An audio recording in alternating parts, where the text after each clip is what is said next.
Hi, I'm Lou Glassberg, and I'm the director of To the Worst of Us. Hi, I'm Eli Carey, and I wrote the show. Hi, I'm Alice Harwood, and I stage managed. We wanted to pop in and thank you all for taking the time to watch and support our show. We know that doing and watching theater has become very different in this pandemic, which is why this show has become so important to us and our cast. If you are willing and able, we ask you go to the link in the description of this YouTube video and donate what you can to Grant High School's theater department. If you're unable to donate, we would also appreciate you sharing this with your friends, as the best publicity is often word of mouth. Either way, we are so excited to share this piece with you. Before you watch, however, we do want to warn you about some of the content in our show. To the Worst of Us features intense themes of suicide, threats of violence, and loud noises like fireworks, along with audible vomiting and imagery of fake blood. There's also some brief usage of strong language, so be sure to watch at your own discretion. Again, thank you so much and enjoy the show.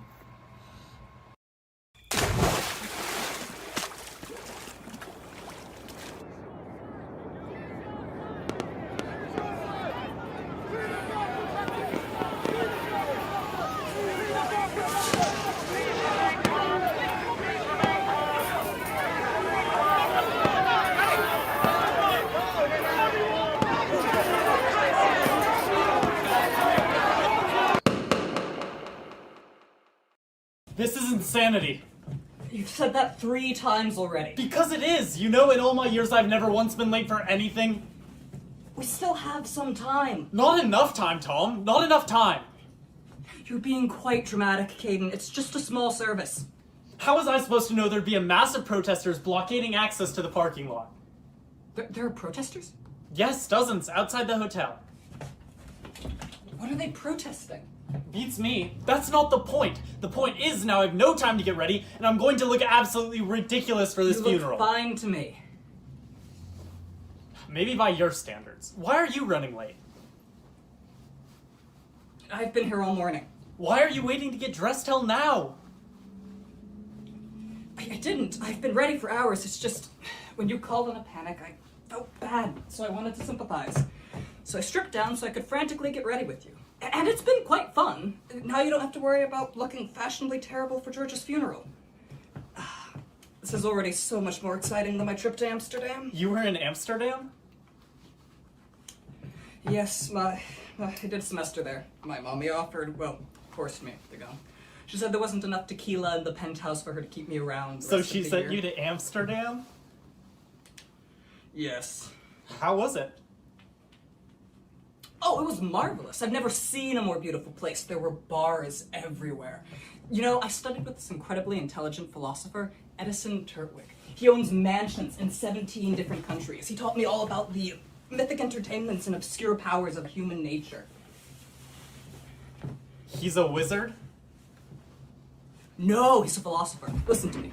Did you know it's possible to tell if someone is lying simply by the way they flex their eyebrows? That's absurd. It's true. Tell me a lie. You look great in that suit. You're not lying. That is in fact true. You studied with a con man.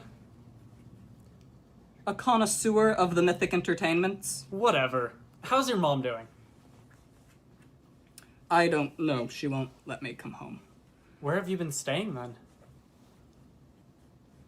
I've been crashing at Marty's. His parents are weird. Weird how? They have very loud intercourse. How is Marty doing anyways? Normal. So, extremely obnoxious and worried? Yes, pretty much. There's nowhere else you could have stayed? You tell me where. Clementine would have killed me, and I don't think I have the patience to deal with Maria. I guess you made the right choice then. What about Ruby? What about Ruby? You could have asked her. I would never dream of asking her that. Why not? Speaking of Ruby, how are things between you two? What do you mean? Come on, Caden. Rumors don't stay rumors long. It's hard to keep secrets nowadays. We're fine. I don't know, we aren't really talking. Plus, I'm not sure right now is the best time considering everything. I suppose you're right. You should try talking to her this weekend. You might be surprised.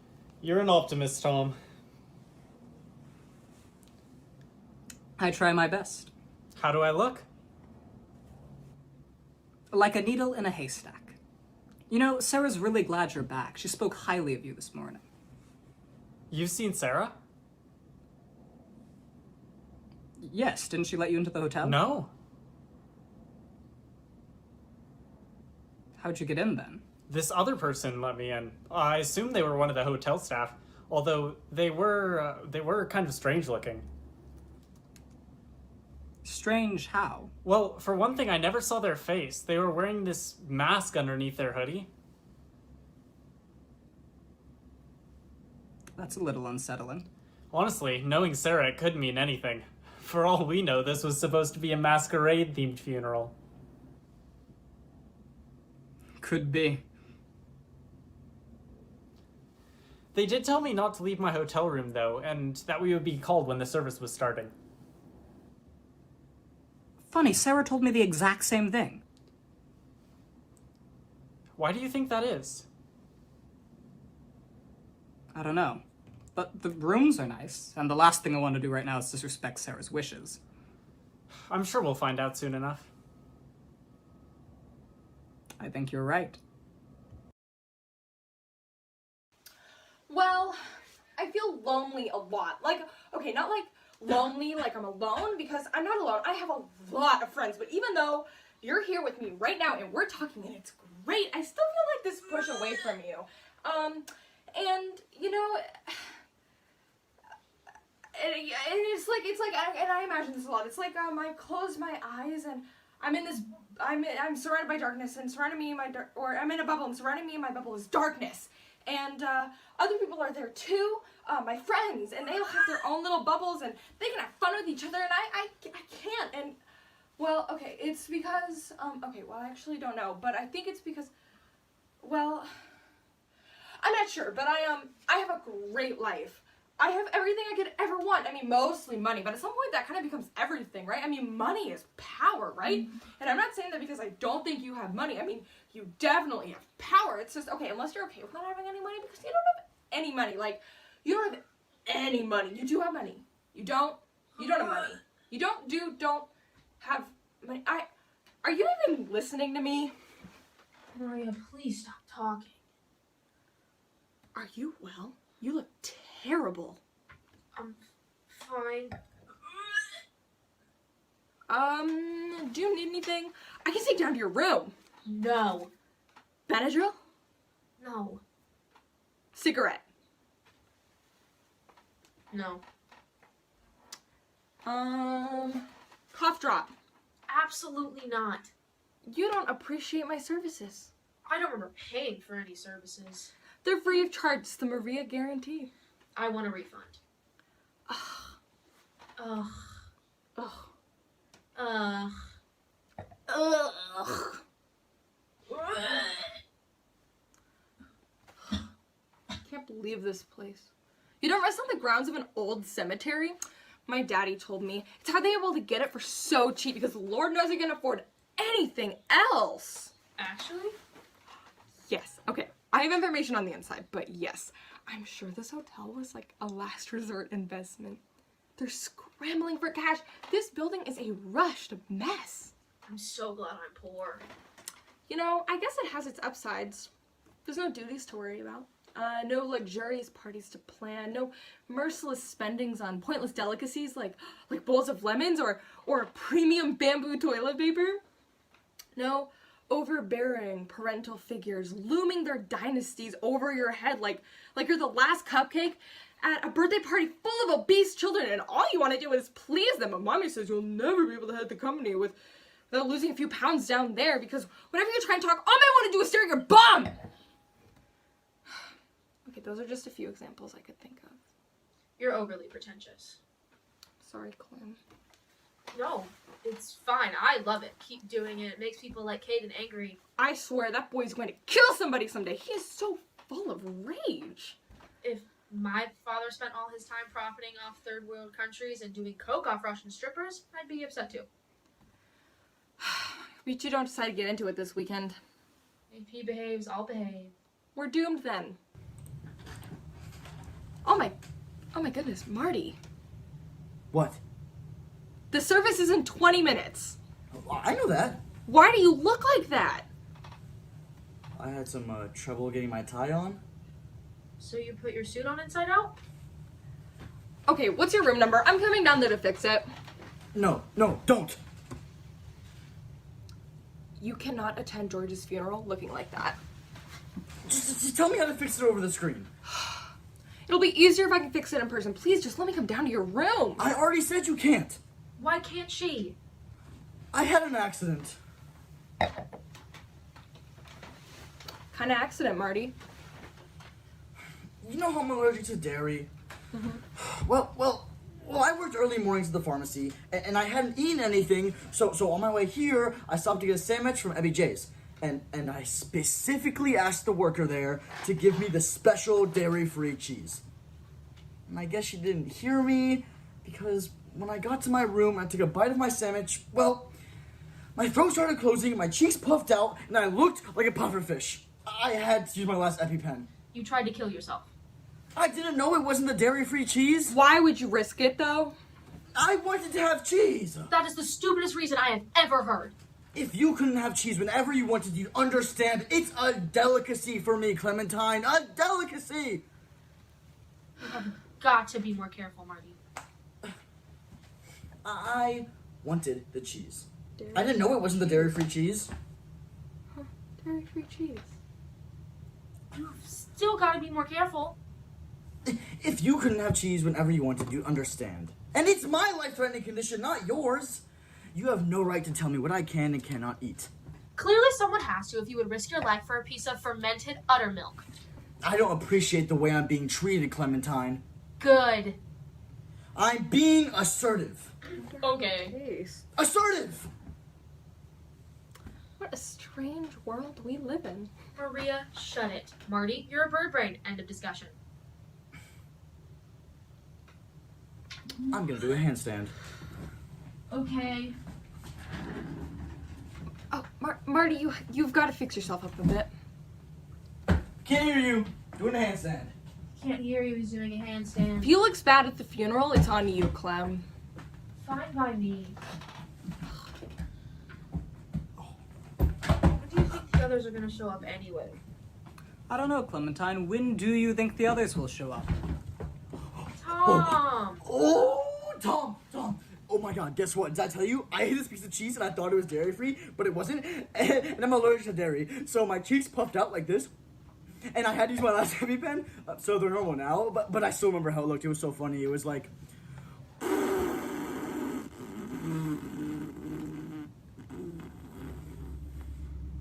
Clementine. Caden. Maria. Kaden? Clem? Maria. Clem. Tom. Clementine. Clem. Caden. Tom. Tom? Maria. Clementine. Marty! I just thought it'd be fun to say my name. How's the pharmacy, Marty? Ooh, very good. So now that Mommy and Daddy are getting older, I have to work more hours. I'm refilling everyone's prescription now. Exciting. Still poor, Clementine? Extremely. How's destroying the planet? It's never felt better. I can see that. Got yourself a new suit? It's cashmere. Custom design. What do you all think of the hotel? Ugh. It's tacky and trying to be flashy. There is no substance whatsoever. What's up with her? She's upset because they bulldozed a cemetery to make this place. My granddaddy was buried here. Well, he's dead, so it doesn't matter where his carcass lies. It's a sign of respect and a passing of tradition into the afterlife. You would understand if you believed in God, Clem. Are we really gonna start this weekend off arguing over religion? Are you gonna bring up the fact that I'm poor every 10 seconds? I might, because you are, and it's funny. Caden Troth, everyone making fun of poor people. Add that to the list of family hate crimes. Making fun of poor people isn't a hate crime. I like poor people. I think they deserve our respect and admiration for all of their hard work to society. I agree. Thank you, Marty. That's what poor people deserve. Respect and admiration, not more money. If we're going off that regard, you can't possibly be poor, Clementine. Yeah, you're not even that poor, Clem. You're like fake poor. How dare you? You do not get to gatekeep what makes me poor. And whatever, it's better than being fake rich. You take that back. I will not. This is fun. Let's not fight anymore. Marty, shut up. The adults are talking. Sarah. Tom? Tom, it's okay, Tom. Whoa, make it stop. Make it stop. Tom! Sarah's here, Tom. Please stop. Tom!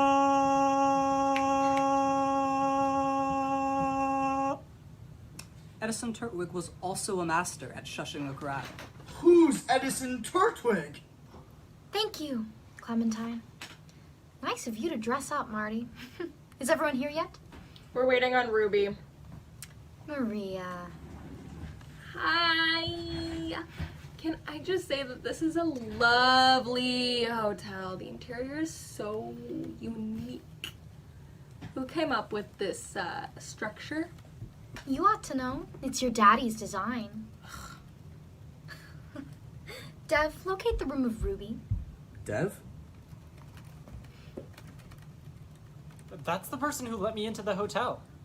Who is she? All will be explained momentarily. Dev, Ruby is in room 587. patch her computer through. Can we come out of our rooms? No, you can't leave. Why not? Like I said, I'll explain everything in a moment. Dev, what's taking so long? Done. Ruby. Hello, Ruby. I would like to thank all of you for being able to come out on such short notice. I know a funeral on a Saturday is probably the last place anyone wants to be, especially considering it's the start of most of your summer breaks. Tom, welcome back from Amsterdam. Thank you, Sarah. I know that this would mean a whole lot to Georgia that you're all here today, so thank you. Also, I apologize for the condition of some of the rooms. We have hit a few roadblocks in the polishing and furnishing of the hotel. I'll say. As many of you know, due to some recent circumstances. Financial circumstances. Due to some recent circumstances, the Kane Family Company decided it best to construct our newest residency on the grounds of the local cemetery. Because of this, we had to disrupt the resting places of multiple citizens' family members, but hey, capitalism stops for no one, not even the dead. Anyways, as you might have guessed, this has not boded well. Apparently, people do not like the idea of not being able to visit their deceased loved ones. That, on top of our family's eldest son recently being found dead alongside of a river, well, our company is not being held in the highest esteem right now. In other news, Georgia was meant to be the heir to the company, meaning once Daddy passes, I will be the chairwoman of the Kane Family Co. Yay! Congratulations to me, and... Congratulations? That doesn't really explain who that person is. Can we leave our rooms now? And, ironically enough, since this was meant to be George's first own project, it now technically belongs to me. And look, there is a point. Because of all this, Daddy thought it best if I was appointed a bodyguard. This is Dev, but for all intents and purposes, you may refer to her as... The interpreter. The interpreter? She insisted on the name, not me. Bodyguard? Yeah, why do you need a bodyguard? Exactly. Why would I need a bodyguard? Now we're getting somewhere. Dev, the interpreter, is a highly trained military veteran, and she's been She's a military all around the world scumbag? training military veteran, and she's been... You know what, Dev, can you mute everyone? Thank you. Jesus, I can hear myself, finally. Where was I? Right, Dev. We got the most highly skilled bodyguard we could find, given it was out of pocket. But still, Daddy wanted the best because he and many other members of the company find the circumstances of my brother's death suspicious. due to our family's recent scandal and the fact that George's body was found near the river that passes directly by this establishment, you can look out your windows and see it. They believe the accidental death of my brother might not be so accidental. Daddy believes the events may be related. You following? Now, that brings me to why you all have been invited here. You all are here today because at some point you or your families have outwardly opposed the construction of this hotel. Now, I don't want to assume anything or accuse or attack, but I am fucking crazy, so you might say I have a slight vendetta against you all. I am trying to say I suspect one of you murdered my brother. Why is no one reacting? I can't hear any of you. You muted them. Right. Dev, unmute everyone. I'm gonna rip that stupid mask off your face. Caden. You think you're so tough, huh? I'm not afraid of the military. Quit hiding behind your screen, come down here, and take me on. I'll give you a reason to wear a mask. That's enough. You think you're so tough? Come on, let's go, tough guy. Come down here and take me on. Let's go. Let's fight. Come on. Come Dev. on. Thank you. Sorry, that's better. It's so hard to speak over someone else talking. Like I said, you all are here today to stand trial. I believe there is a guilty party among you. The question is, who? Yes, who so vile, so criminal, who hates my family so much that they would risk everything to kill my brother? Who is the worst of us? I have a proposition. There is a way we can end this entire thing right now. I am opening the floor for confessions, because Jesus hates a sinner, right, Maria? If anyone would like to confess to the murder of Georgia, we can call it a day. I'll go home early. Would anyone like to make a confession? Dev. You cold-hearted bitch to think I would stoop so low. I don't like this anymore. Who is paying you to do this? It's not always about money, Maria. Some things are much more complicated. Tom, anything you'd like to say? I think this is ridiculous. Caden, what about you? I hate you. Ruby? It's okay to speak, Ruby. No one wants to confess? Fine, I guess we'll move on to phase 2.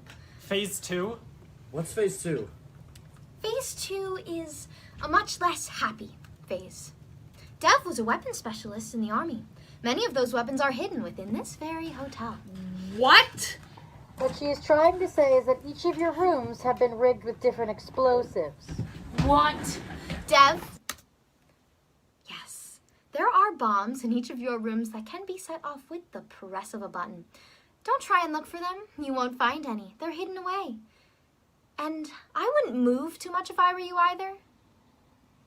The bombs have other triggers. We've set it so if anyone tries to exit their room through the door or otherwise escape, the bombs will be set off and explode not just that room, but all other rooms with bombs. You are each other's lifelines. And finally, I will get a confession tonight, because these explosives have one final trigger. If no one confesses in, let's say 12 hours, the bombs will go off and everyone will explode together. Those are the rules. At any point during the night, you may call me if you would like to confess. I'm going to unmute everyone now and leave. Have fun! No one move! I want to do a handstand. No, don't, Marty! If you do a handstand, we will all explode. I want to do a handstand. What do we do?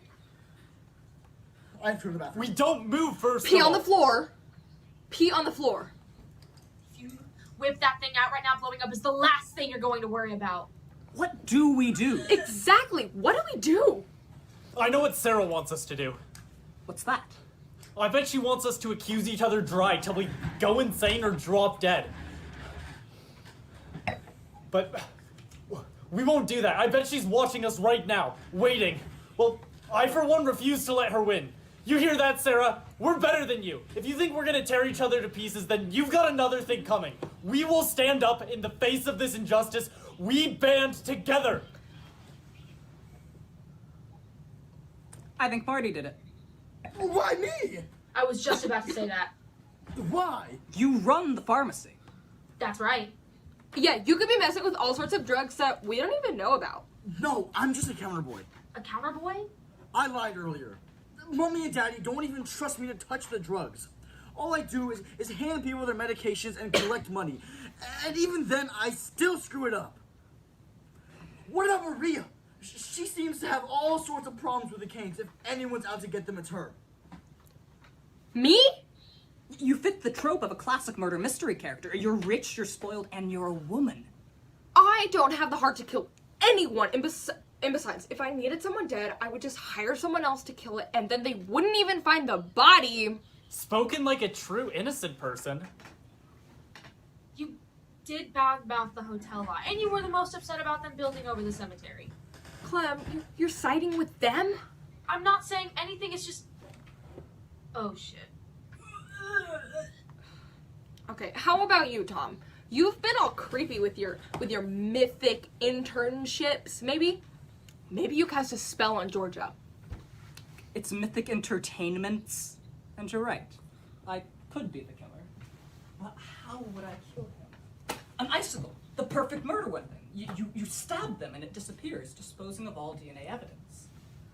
But it's summer. How would I get an icicle?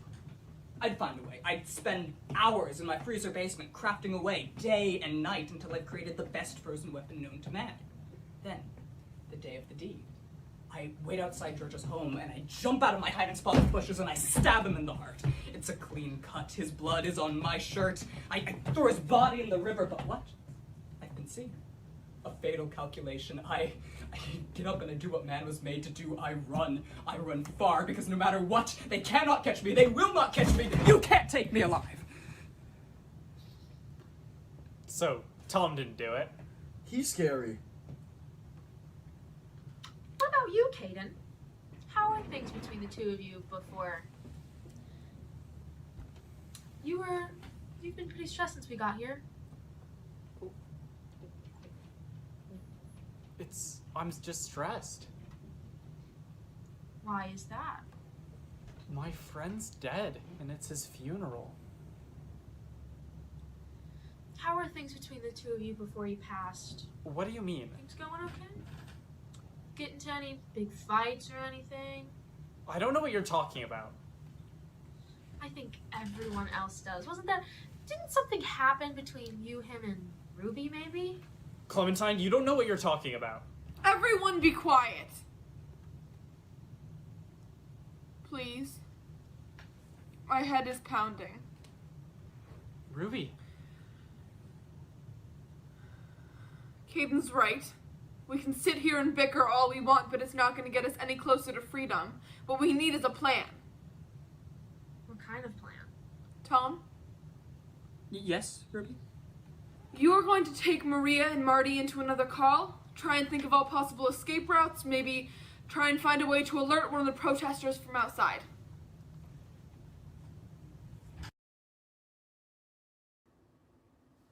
Caden, Clem, a word. Do you really think they'll be able to come up with a plan? No, I just needed them out of here. Oh, good plan. What is up with you two? Are you trying to die? Quit wasting everyone's time. I'm sorry. Don't be sorry, be better. Do you have an explanation for me, Clem? I feel sick. Are we making excuses, Clem? No, of course not, Ruby. Good, because what do I hate more than anything? Excuses. Good. Do you really think someone killed Georgia? You know, we used to come here all the time. the graveyard, Sarah and I. Back in high school, we'd come here and just be. It's nice being. You two should try it sometime. God, that feels like a long time ago. A lot has changed in a little time. I should go. Where are you going? I'm gonna go talk to Sarah, see if I can't sort this out. Hey, it's the three of us again. Just like back when we were kids. You're right. That really does seem like a long time ago. You two are fun. Can we come with you? To answer your question from earlier, Clem, I hope not. I really hope not.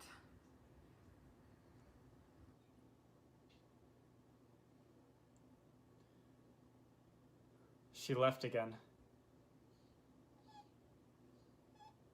She doesn't need us. She doesn't need anyone. Damn it! What's wrong with you? Nothing. We're stuck.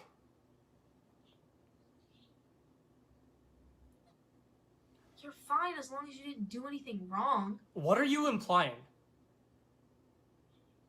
I don't think you're a murderer. I really don't. But if something happened, you gotta tell me. There's a lot of things you don't know about Georgia. Things that Ruby knows? My life doesn't revolve around Ruby. Do you love her? Do you?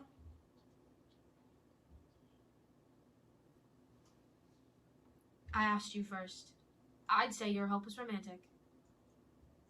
I'm not pathetic. I didn't call you pathetic. I said romantic. Comparing romance to being feeble makes you more of a virgin than I thought you were.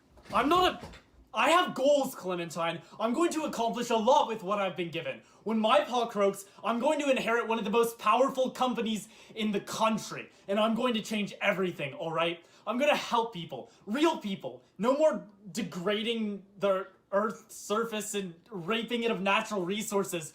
That's not helping anyone. And I'm gonna donate money, millions and millions of dollars to climate change and global warming and feeding little poor children. And I'll build communities. I'm gonna build so many communities. I'll give it all. And people will love it. I hear them calling my name. Caden. Caden, we love you. Caden the great. Caden the respected. Caden the excellence. Excellence! I want to establish excellence, Clementine. And it's something that you'll never understand. You don't even know the definition of respect. I do respect you, Caden. I respect you too.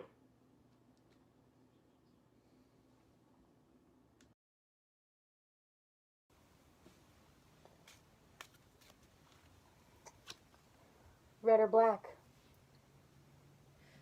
Black. Spades or clubs? Spades. Red or black? Red. Red or black? What are the odds of winning this game? I have no idea. Black.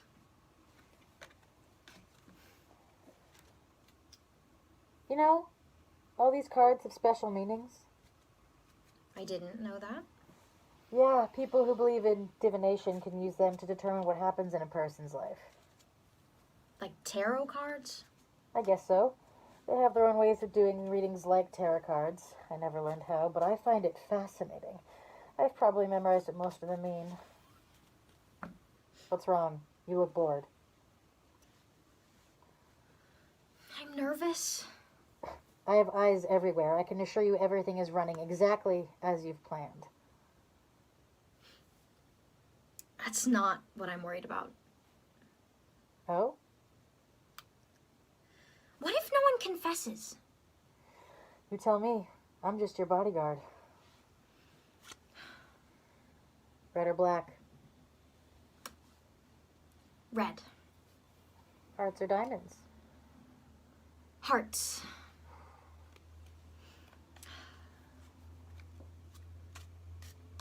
How many people have you had to torture in the past?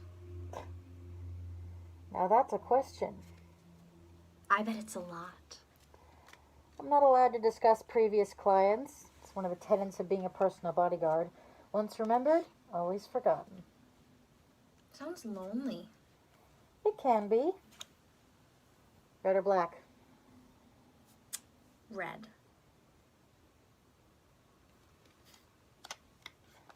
Also, I'd hardly call this torture. What is it then? Most people use torture because they want something from someone else. Information, a resource, knowledge. It's a way of bending someone's willpower until you hold complete control over their entire being.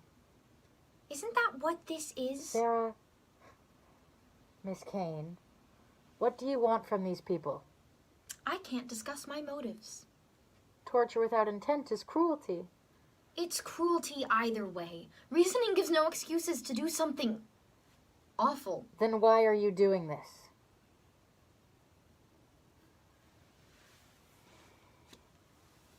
Red or black? Georgia would have loved this game. In all the time I've been here, you've never once talked about your brother. We used to play cards a lot when he got sick in the hospital. Hospital? Georgia had a lot of issues growing up. He had epilepsy. Well, more specifically, his was caused by elevated heart rate, fast breathing, etc. Basically, if he ever got too anxious, he would have a seizure. How often was he anxious? Daddy took it as a sign of weakness, so all the time. Sounds scary. I mean, yeah. For the first couple of years, it was really bad. Daddy refused to believe there was anything wrong with him. He only finally took him to the doctor when Georgia had one in a construction site and almost got run over by an excavator. He got medicated, which was good, but Daddy never looked at him the same after that.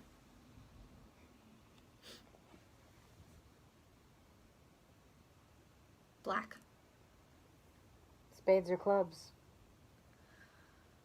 Clubs. What number? Jack. Close. What was it?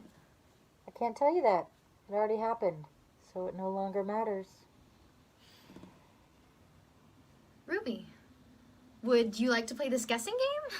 I haven't been able to get one yet, but I'm getting close. I'm okay. It's fun.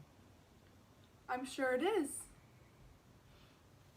I was just talking about Georgia. Do you have any stories you'd like to share? I'm not in a place to really think about that right now. I understand. What were you talking about? The hospital.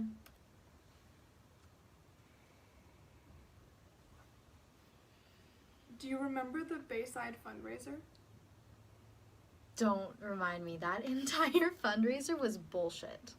Yeah, so it's this huge event. I mean, there must have been hundreds of the richest, most important people in construction industry all there to donate money to preserve the ocean. Classic Kane move. And your dad's almost at his limits. Probably a caterer dropped last minute. So he's running around scrambling, and he notices George's tie is messy. And he says, "This is a classy event. Go fix your tie. You look like a slob." And Georgia says, "I think my tie is perfect, Daddy, but Mr. Kane doesn't like that." And so he gets up real close to Georgia, and he whispers something in his ear, something that made Georgia storm off to the bathroom. He was in there for a while, and we were starting to get worried. And then he finally comes out. And he had on the neatest looking tie. But nothing else. And then he screams, fully nude, in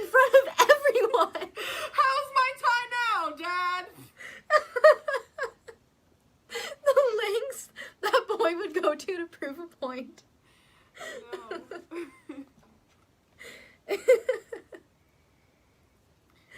What are you doing here, Sarah? What do you mean?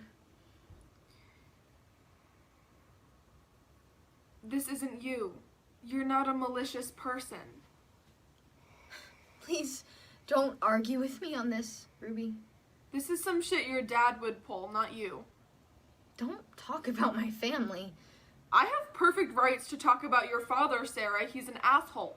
You don't know him. Yeah, I do. I know everyone you're related to. Maybe even more than you do. Stop talking about my family. She said stop. Sarah. Every time you've gone near a member of my family, something bad has happened. You can't be serious. Ruby, did you cheat on Georgia? I don't want to talk about this anymore. Either play the card game or leave. Want to try?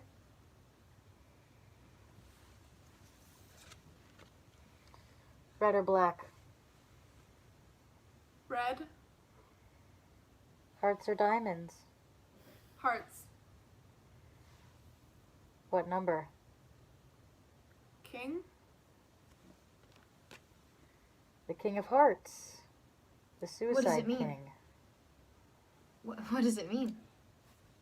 Self-destruction.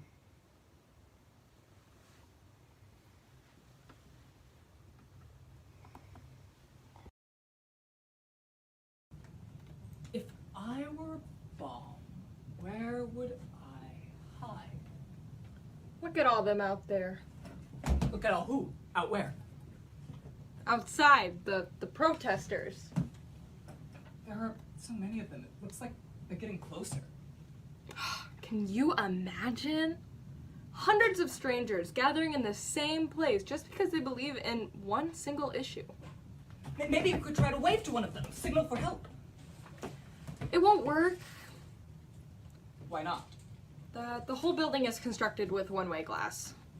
Privacy is a luxury of the rich. So no one can see us. But we can see them. Marty, what the hell? Guys, check your fridges. I don't think these rooms were cleaned out before we got here. That is disgusting. But look at all this food. Marty, I don't think it's the best idea to be rummaging around right now. We still don't know what can or can't set off the bombs yet. But look at it, Tom. Fruit roll-ups, wheat thins. They even got Lunchables, Tom. Lunchables. Luxury of the rich. Ew. Whole milk. This hotel keeps getting more terrifying. I'm going back in. Marty, no! Marty! Can you see the river from your window? A little bit. Yeah, I think we must be near the upper levels of the hotel. How do you know so much about this place? It doesn't belong to the Canes. What do you mean? I mean, they stole it from my daddy. The designs, anyway. No shit. Yes, shit. He spent years working on these plans for what was going to be the most delicate and relentlessly captivating resortment hotel that this world has ever seen. Nothing compared to what this garbage is. The Canes are going to help us with this startup. He showed them his greatest achievement and confidence, but apparently he realized how much of an investment this would truly be and decided that, we should hold off on the project until we're more, equipped to deal with it. Sarah's daddy assured us he understood. 1 month later, we woke up to headlines saying that the Canes have broken ground on the brand new luxury hotel. Bichon Weekly called it the most ambitious project of the century. They had taken my daddy's life work right from under his nose. There was nothing we could do about it. That's awful. It was. Wait, if your dad designed this place, do you know the layout? I guess I do. Well, think, is there any place in this building where you could easily hide a bomb? Okay, well, I guess since this building is huge, and to keep every room perfectly temperate, you'd need a really big ventilation system, right? So maybe the vents, but I don't think, like, any of us should be able to. Oh my god! Marty, what's wrong? I can't believe this. I can't believe this. Marty, is everything okay? This. Marty! I found OJ! Marty! You scared us half to death! Marty! Who cares about a container of orange juice? This isn't any container of orange juice. This is the good stuff. No pulp, all artificial ingredients. It's sugar in a jar. I know. Mommy never buys this kind. She always gets that organic crud. Yuck. I am so excited. You're not seriously thinking about drinking that, are you? Of course I am. Oh, we should make a toast! A toast to what? I don't know, anything. Think of something. I don't like toasts. Marty, how are you so cheerful? I'm just happy to be alive. We're all alive. Yeah, but think of how great that is. We happen to be part of one of the most sophisticated species on the planet. I mean, you could have been born as an ant or a chicken, and not that there's anything wrong with that, it's just we're here as human beings. And we're even more lucky because we get to live in this beautiful place, and we're in this beautiful hotel right now, and even though it's rough sometimes, we're with these beautiful people. Let's have a toast then. Yes, get glasses. I'm really good at toasts. Mom and Dad say so. I mean, toasts are a huge part of the Marty household. That's why I had to get so darn good at them. If I ever make a bad one, I'd probably be crucified. Ready? So, Ruby. Am I interrupting something? Oh, no, just some silly. we were making a toast. A toast Well, we to were what? going to. To nothing, just some. We don't know yet, and that's what's fun about it. A toast to nothing? I love that. I guess it could be to nothing. I mean, I've never thought of that before. Ruby, are you okay? I'm fine. Marty, Yes, Ruby? tell me more about this toast idea. You know, I think I get what you mean about the positives, Marty. I mean, Georgia's dead, right? And we'll never see him again, and he's never coming back, so why spend all this time mourning if we'll never actually get to tell him how we feel?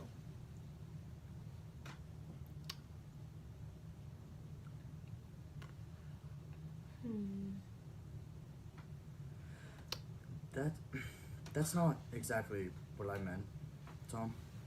Marty, Right.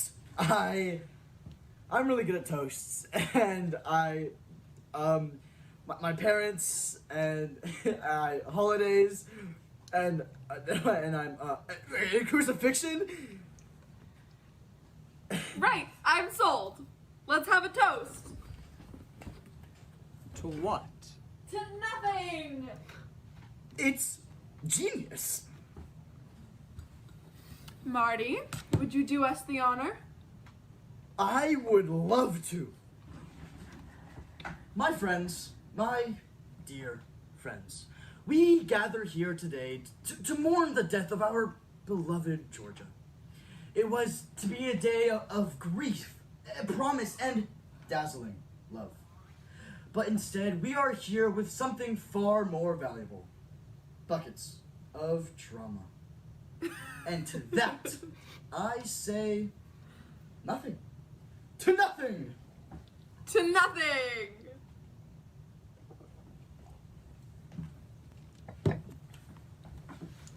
What is happening? Ruby, you're back. You were making a toast. To nothing! It was quite fun. What did Sarah say? It's not good. She's set in her ways. The timer is still going. So we're screwed. Not necessarily. What is it, Tom?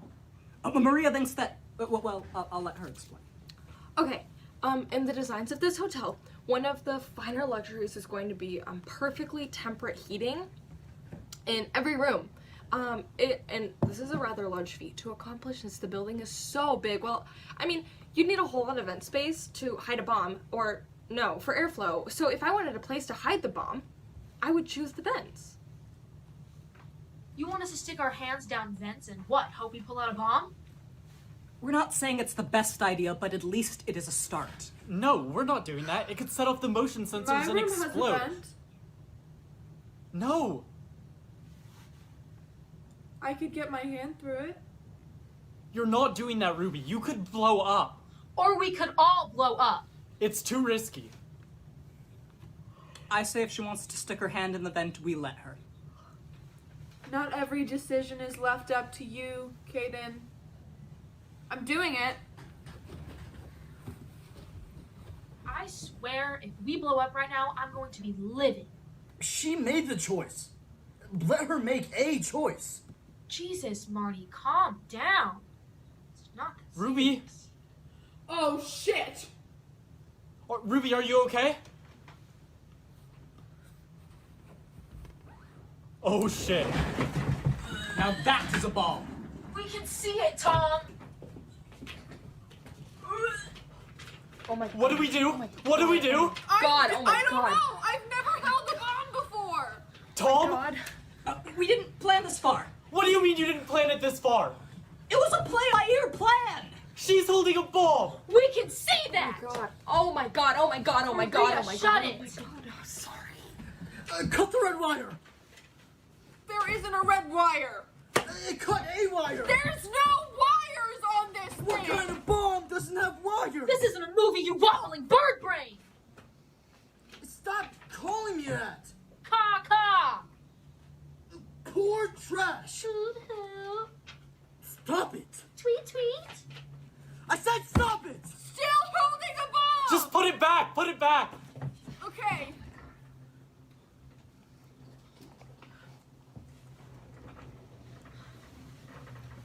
That was a shit plan. Anyone else got any surprises they'd like to throw our way? I am contemptuous. What? There is no greater enemy than the principle of fear. No greater apathy than the ignorance defined by a society is blind. All collectively holding their breaths, praying that our fragile civilization won't dissolve into some glorifying dystopia where little girls are forced to be the chosen ones and jumped on by sick 40-year-old pedophiles. The glorious angels from above did not play their harps for us to be content with rock music. A little boy sits on a sidewalk somewhere, grieving the loss of his dog. It was hit by a car, but hey, at least he's on welfare. I say tweet, tweet, little bird. Little bird, tweet, tweet. Maybe if you've done something with your life, Marty, maybe if you weren't as lazy, more attractive, smarter, maybe if people liked you, you wouldn't still be packing drugs at your parents' godforsaken pharmacy that reeks of dystopian menopause. There are no nuptials between our planet and the universe. Really? We're just on some floating space rock that happened to be blessed with the power of life. We're not special. But life's beautiful, right, Marty? We should enjoy it while it lasts. To that, I say, tweet, tweet, little bird, tweet, tweet. I am contemptuous. I'm a bird. I'm the fucking universe. And I'm gonna kill myself. What? I'm gonna drink milk and die. Marty, that's insane. I'm so confused right now. I'm so alive. But you want to kill yourself? Yeah, I'm gonna drink it. He's actually trying to kill himself. I'm going to do it! Okay, Marty, let's just breathe for a minute. Nobody here wants you to die. Please don't hurt yourself. I'm sure we're all just Do it. fair. Clementine, no! Clem! What?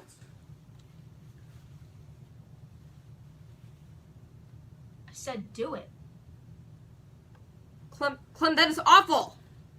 You think I won't? You're too much of a baby to kill yourself. Drink the milk. Don't drink the milk!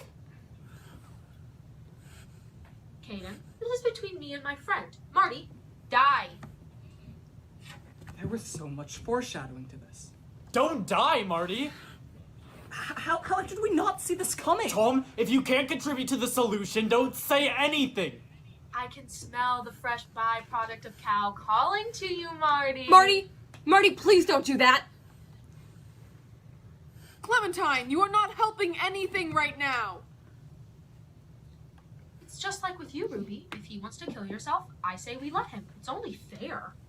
Fairness has nothing to do with saving someone's life. I'm still gonna do it! Don't, Marty!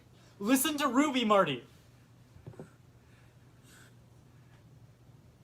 Drink the milk. This is ridiculous. Marty, I swear to God, if you kill yourself, I will never forgive you! And I'll finally be proud of you if you do. I want Clementine to be proud of me. Marty, what happened to the world being beautiful? The hotel, chickens, ants, human beings. I mean, you can't experience any of the joys of being human if you aren't alive to experience them. I like milk better now. That makes no sense. None of this makes sense! Marty, don't drink the milk! I'm getting tired of waiting. Either drink it or don't. Yes. Marty, no!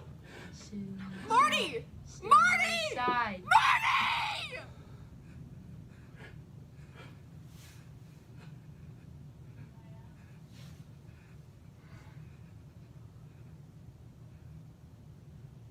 It's empty.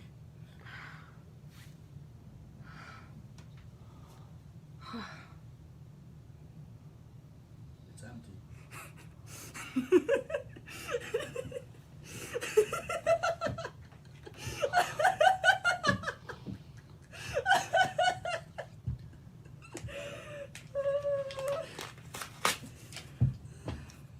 Oh, we're being fucked with.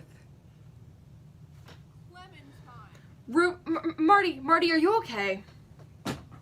It's empty. That was completely uncalled for. No, it wasn't. It was right up the alley of something I do. So I did it. That's exactly your... Exactly my what? My problem? Is that what you're going to say? Am I too That's mean not for you? what I'm... Do you want me to change? Tell me everything that's awful about myself so I can change it for you. That's not what... Listen to me! I'm done listening to you. It's your turn to listen to anyone else for a change. You always have to have your way. You can't comprehend the idea of following somebody else. Always the leader, always on your pedestal. Why is that, Ruby? I'll tell you. You're insecure.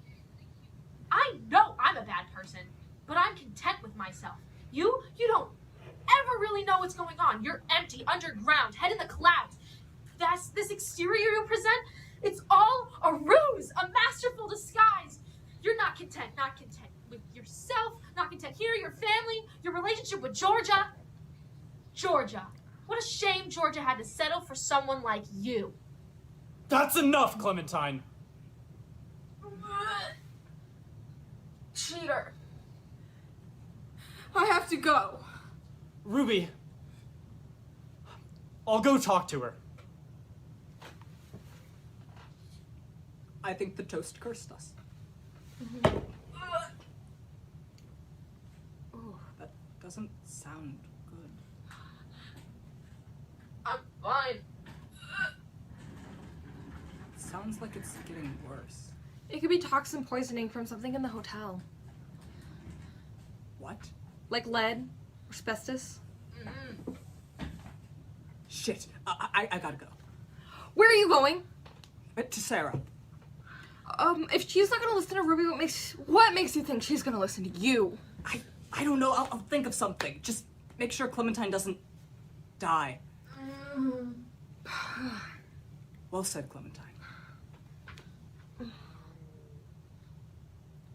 Marty, dear, are you okay? I'm not talking anymore. Marty.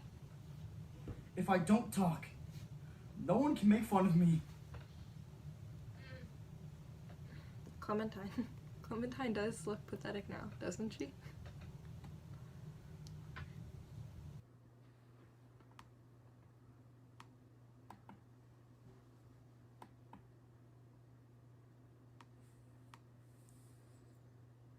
Ruby? Hello, Ruby? Hey. Look, Clementine's such an asshole. Don't listen to her. I know. She's right, though. I have no idea what's going on anymore. But you seem like you do. That's incredible. You're incredible. You know, everyone looks up to you. You're the only one who's made any sense today. These people need you. I need you. Do you remember when we got stuck up on the roof?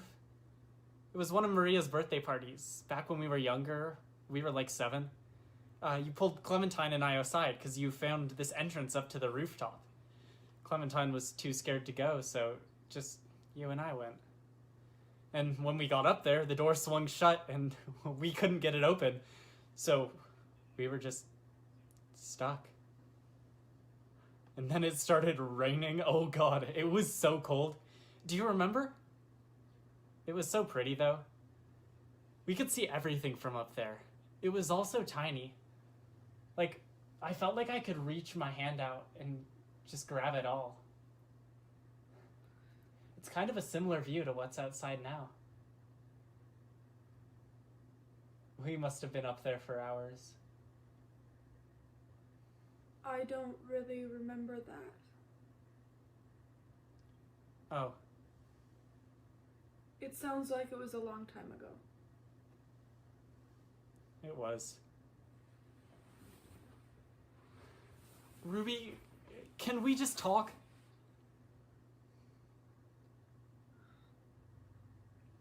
Okay.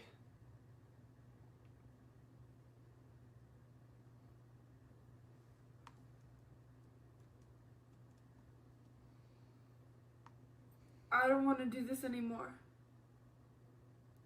What? There's an island in the Pacific Ocean. 5,000 miles away from any continent. No one lives there. The place is empty. Can you imagine that? Somewhere on Earth that hasn't been touched by anyone. The idea is so remote. It sounds lonely.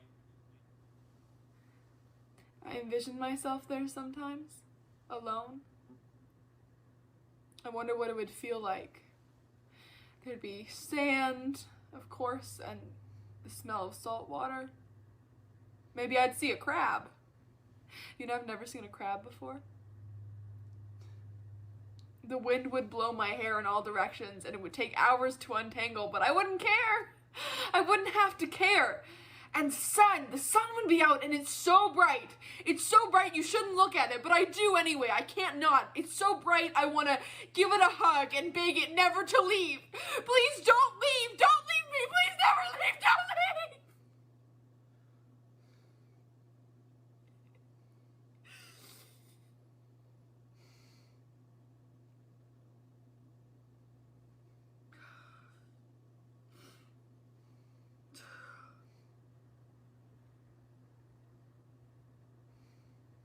The sun is... The skyscrapers are so tall you can't see the sun anymore.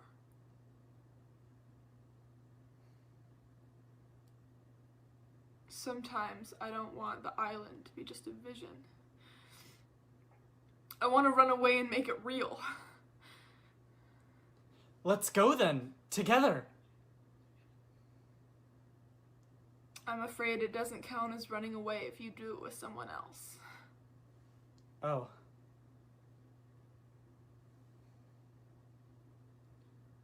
How do you know about that place?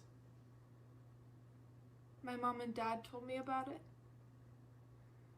They dreamed of taking a vacation there, but we never found the time. I hope Georgia and them found each other okay. How would you get there? The island? I'd fly Like a bird? like a beautiful eagle. It would be easier to take my boat. Which one? I'm beginning to believe you only think of me as a rich, spoiled brat. It's not just that. You're pretentious, too. Ouch. Thanks. I'm kidding. Caden. Thank you For what? for being the only family I have left. Ruby. It'd be cruel if I left without saying goodbye. Wait, you're actually leaving? There's nothing keeping me here anymore. That's not true. We all need you. No, they don't, Caden. They need you. Can't you see I have no control anymore? You can help everyone. I can't without you. God, you were so confident before. Now you can't do anything without me holding your hand. What happened? What happened is that you're abandoning us. They don't need me. Yes, they do. No, they don't. I need you. Well, I don't.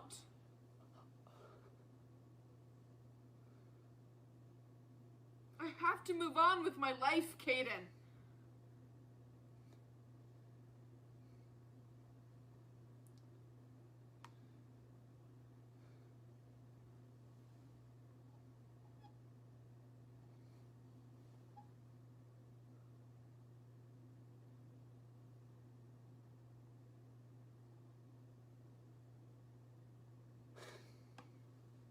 I'm sorry. What for? I don't know. I don't know. Hey, it's okay. What's wrong? I don't know. I'm sorry. Stop apologizing. I'm sorry.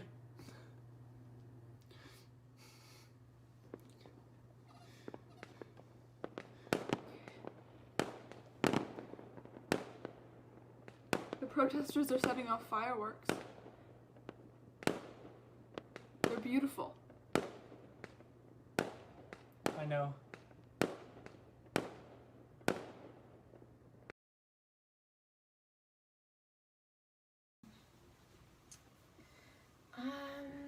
Is it the painting behind me? No. Is it the wall? No. Oh, is it that little speck of dust that keeps floating around me that I can't seem to get away from me no matter what I do? No. Okay, I give up. What is it? Your hair. Damn. Okay, my turn. I spy with my little eye something scary looking.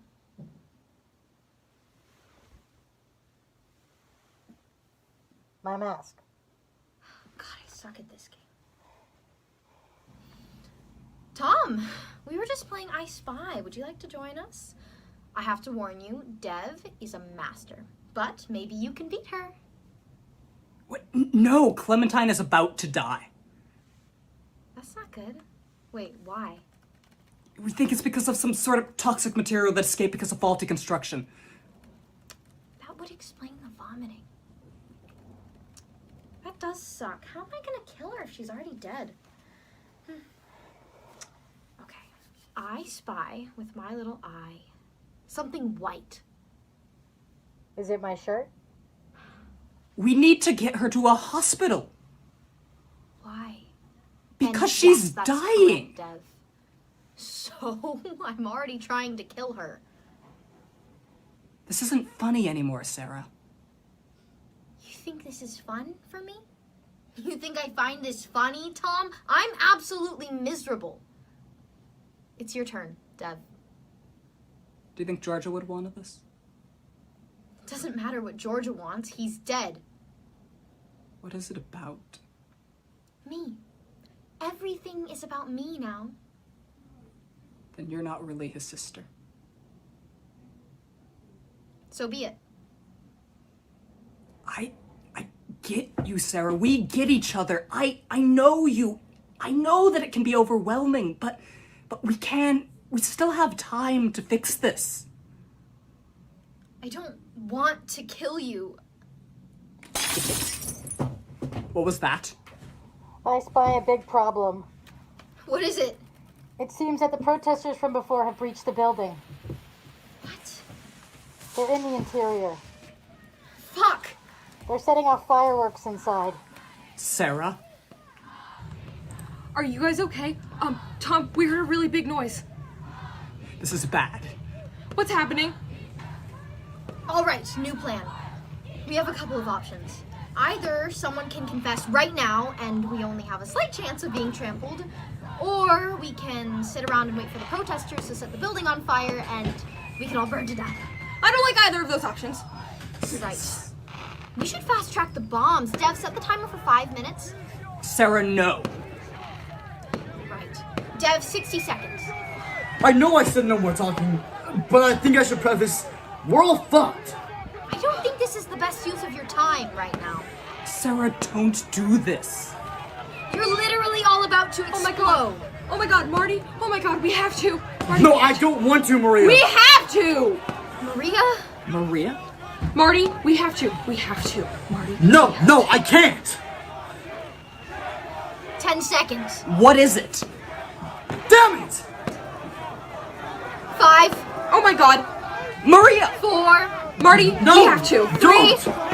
Marty! 2. No. Marty! 1. We did it! I knew it! Yes!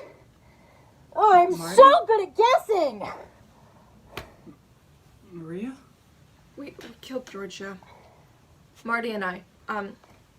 Clementine too. All 3 of you. If I may state my hypothesis. Go ahead. Sarah, when did construction on this hotel begin? About 3 years ago. Why?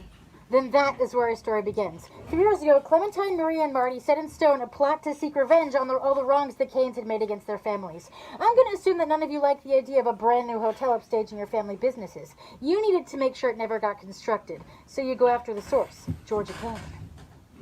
Okay, but how do they do it? I'm getting there. The plan. See, you all knew that Georgia was on a very particular dosage of medication for his seizures because he filled it up at Marty's family pharmacy every month.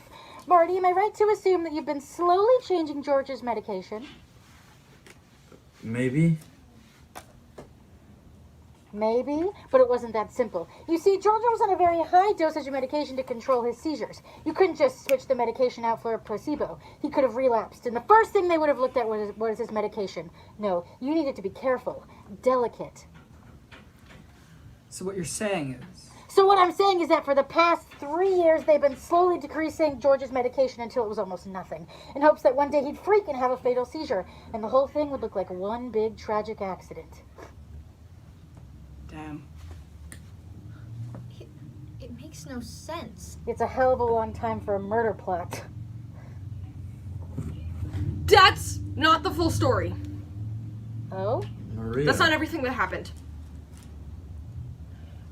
Okay, you're right. 3 years ago, we devised a plan to alter George's medication, but we didn't want to kill him. We just needed construction of the hotel to stop. We thought that maybe if Georgia started having seizures again, his daddy would blame it on the stress from the construction, and maybe he'd shut down the project. That's a terrible... I know it was a bad idea, but we had no other choice. We couldn't let that hotel finish. We're not evil people. we saw what was happening with Georgia, and we saw that he wasn't well, and so we made a decision. We changed our minds, and so a few days ago we had Marty sneak back into Georgia's house and switch out the medication for the correct dose. But I guess we were too late because he must have had a seizure sometime earlier that day. Damn. Sarah, you've got to believe me. I didn't mean to. I swear to God, we didn't mean to. We didn't mean to. No, that doesn't. It makes no sense. Yes, it still doesn't. Why did you need constructions to stop so badly? It's my fault. Clementine? The whole plan was my idea. Clem. Clementine. Why? I was jealous of Georgia, and I was tired of being the only one who had less. So I wanted to take something away from him, his legacy. Clem, that's not true. Damn it, Marie, I'm trying to help you guys. You don't need to vouch for us. It's my fault, Sarah. If you need someone to blame, it's me. I brought Marty and Maria into this, so if you need revenge or whatever, take it out on me, not them. No, this is all wrong. What's wrong?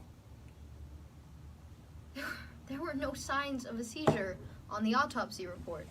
What? That means that... Georgia didn't die of a seizure. Which means that... We didn't kill him! We're not murderers! I'm not a murderer! Marty, Maria? Wait, then how did Georgia die? Because something must have happened to him that day. Okay, Marty, when you went to Georgia's, was he home? No, he wasn't. I was alone. Okay, then maybe something happened to him before then.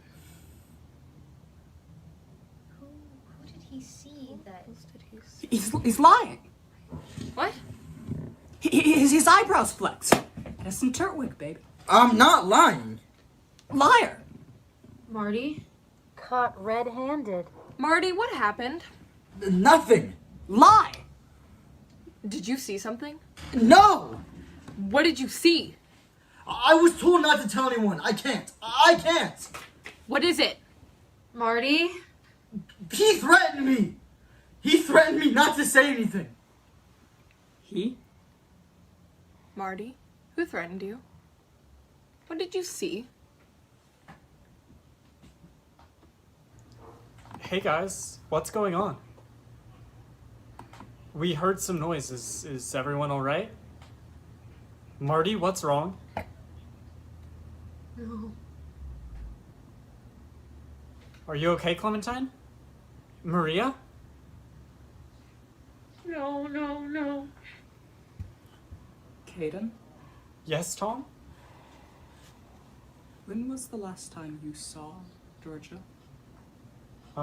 Probably a couple of days ago. Why? What did you do with him? Hung out, I guess. You're acting weird, Tom. What's up? Did you see Marty at all?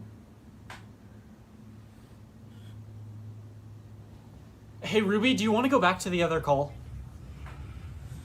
What are you talking about, Tom? I don't think they need us here. Let's go back. Tom, what's happening? Ruby, please can I talk to you in another call? Ruby. I want to hear what Tom has to say. It's just... You were the last person to see Georgia. Caden, what is he talking about? You know how baby ducks follow? They just blindly follow their mama. They're born and then that's all they know. You can see them in ponds doing nothing but following. Do you think they've ever been outside the pond? Ever experienced anything other than the shallow? I mean, what happens if the mama duck dies? Are all the baby ducks fucked?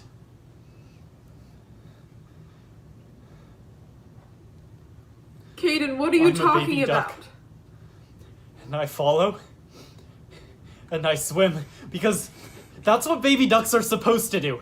That's what's expected of them. What do you think would happen if a baby duck started climbing a tree? People would freak. The duck would get shot in the head. It would be dead before it even... Kaden!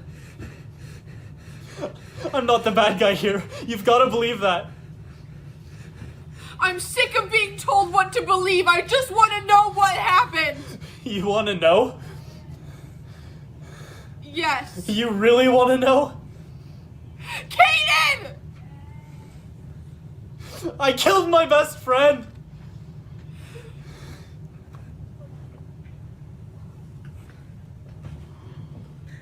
How? God damn it! Does it really matter how? It does! There were hand marks on his neck. Huh? He was strangled. I'm a baby duck. What the fuck, Kaden? You promised me! I'm a baby duck.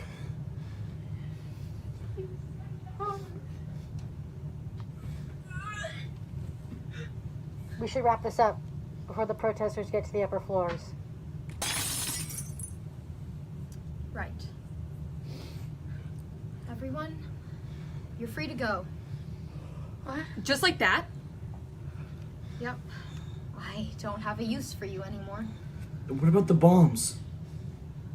They've been deactivated. There's an elevator in the middle of every floor. You can take that and probably be able to avoid the protesters. Okay. You're welcome to stay if you'd like.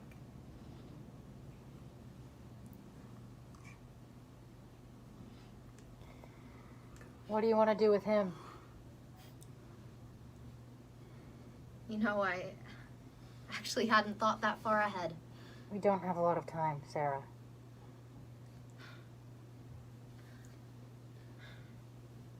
I have an idea. I'm gonna let Ruby decide. Me decide? Yeah, I'm gonna let you decide what happens to Kaden. Should he live or explode? Ruby. Interpreter? Do you still have your deck of cards? Would you take out both trump cards, please? Trumps hold the strongest power in divinity. The first trump, evolution, beauty, harmony, life. Second trump, stagnation, ugliness, chaos, death. Here they are. The trumps, Ruby. the cards, will decide your fate.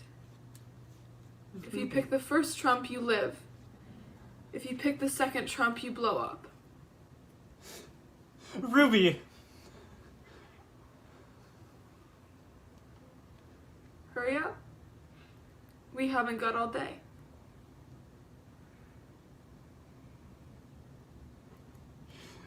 I picked the one on the right.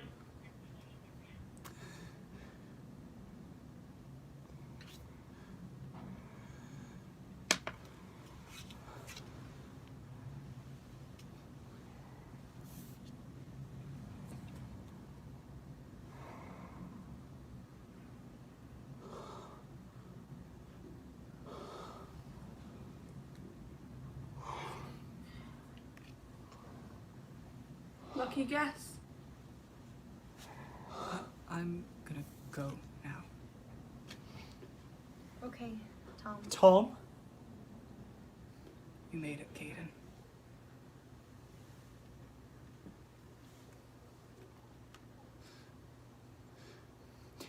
Do you remember when we got stuck up on the roof?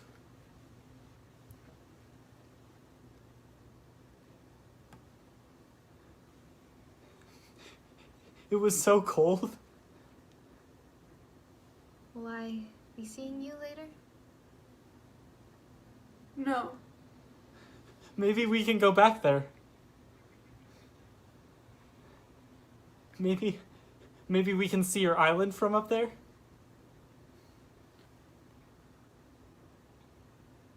You can't. I'll I let you can. take my boat. Okay.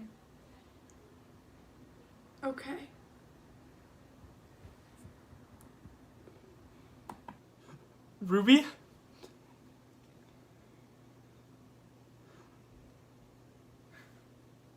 I'm tired, Dev. I'm gonna go home. Also, I can't be around him anymore. Could you escort him out? Great. Ruby.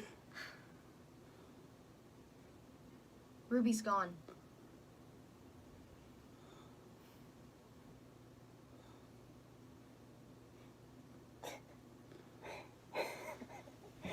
Oh, what a day. Why did you do that? You switched the cards when they dropped. Why did you save me? You know, I was in the military for 12 years. Never killed a single person. What's that got to do with anything? It doesn't. Just wanted to ease your worries. I'm not worried. You're a terrible liar, you know that?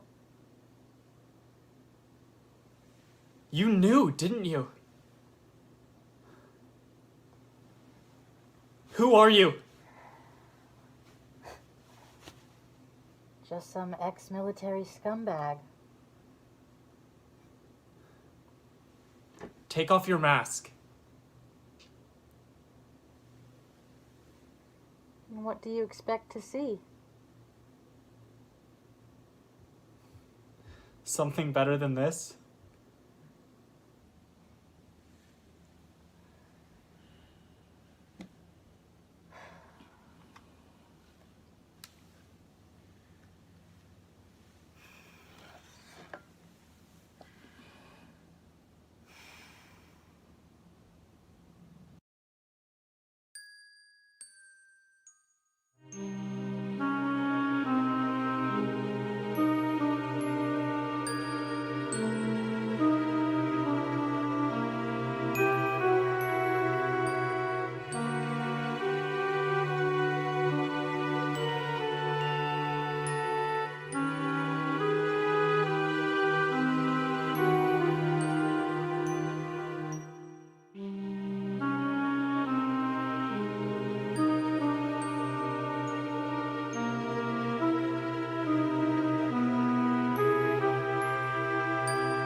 All right, everyone. Hello. That is the end of our show. However, it is the beginning of our Q&A with the cast. Yay! Very exciting.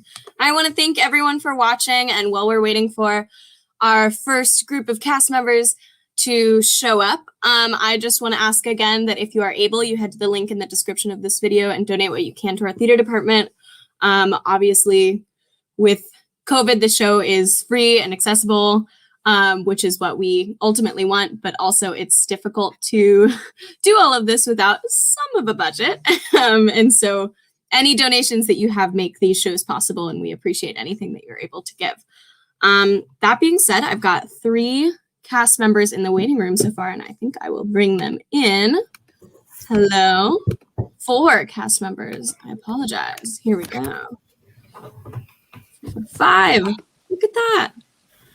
Hi, everybody. Hello. Hello, everybody. Anyone in the chat, if you guys have questions for these lovely human beings, go ahead and put them in there. I know they just watched the show, but do you guys want to introduce yourselves with your names and characters? Or role? Sure. Who's going first? I'll go first. My name is Cole Songster, and I played Tom. My name is May Zook. I use she, her pronouns, and I played Sarah. My name is Finley Green. I use he, him pronouns, and I played Caden Troth. I'm also Finley. That's not confusing at all, but I'm Finley Taylor, and I played the interpreter. I'm not Finley. I'm Eli Carey. I use he, him pronouns, and I play writer. I use they, them pronouns, and I directed the show. Look, we've got a question for Eli, Mr. Writer Man. Ooh. Okay. So 2 things inspired me to write this show. There are mainly 2 inspirations. One is I really wanted to write a play that was just like structured for Zoom, and that like the point of the play was to be performed on Zoom for a long time. Since basically we got in the quarantine, I've seen a lot of plays being done as adaptations right now over Zoom, and they like take plays that are supposed to be on stage and put them on the Zoom platform. But I was really interested in seeing what people could do knowing that there's a camera in front of them. So that was one inspiration. The second inspiration was it was winter break and I had just watched Knives Out, and I got really, really into the murder mystery trope. And like Knives Out, I thought that was such a good movie. And I was like, what if I combine those 2 ideas together, and how do you create and keep the tension that comes from those murder mystery films over a completely virtual platform? So that was kind of the exploration that I set out to accomplish with this show. Lovely. Since we do not have as many questions as we did last night, it's a big contrast. I want to bring back one of my favorite questions from last night, which was, how did it, like, what was the transition from performing on a stage to performing on Zoom like for you guys? And what was helpful and unhelpful through that transition? One of the weird parts about the transition, for me at least, is the fact that since it's over Zoom, you are in your actual living space, which it can be hard to get you into your character's mindset when, you know, your bed is right next to you and you're sitting at the same desk that you go to school at. But I think something that helped fix that and make things still feel like regular theater is the fact that there were still those kind of bonding moments, and there were still times where we would talk about our characters and make those discoveries to help us get into our character's mindset. 100%. Anyone else? Yeah, I mean, oh, go ahead, May. I can go ahead. Definitely so much more difficult when you can't be around people and play off their movement and play off their energy. If you're having like a low energy day, it is so difficult. Like when you're just sitting in front of the screen, like you have been all day during school, like it's just so difficult to kind of have that like group energy thing that happens when you're in a theater for real.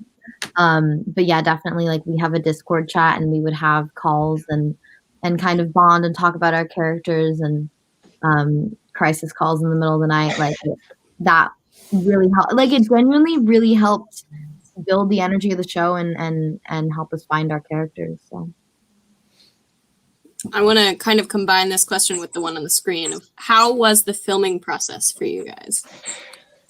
This combines with what I think was the biggest struggle, which is Zoom delay. By far the bane of my existence throughout this production and for a lot of people. But besides that, it was actually not terrible. We got a lot of good instruction, lots of tips and advice.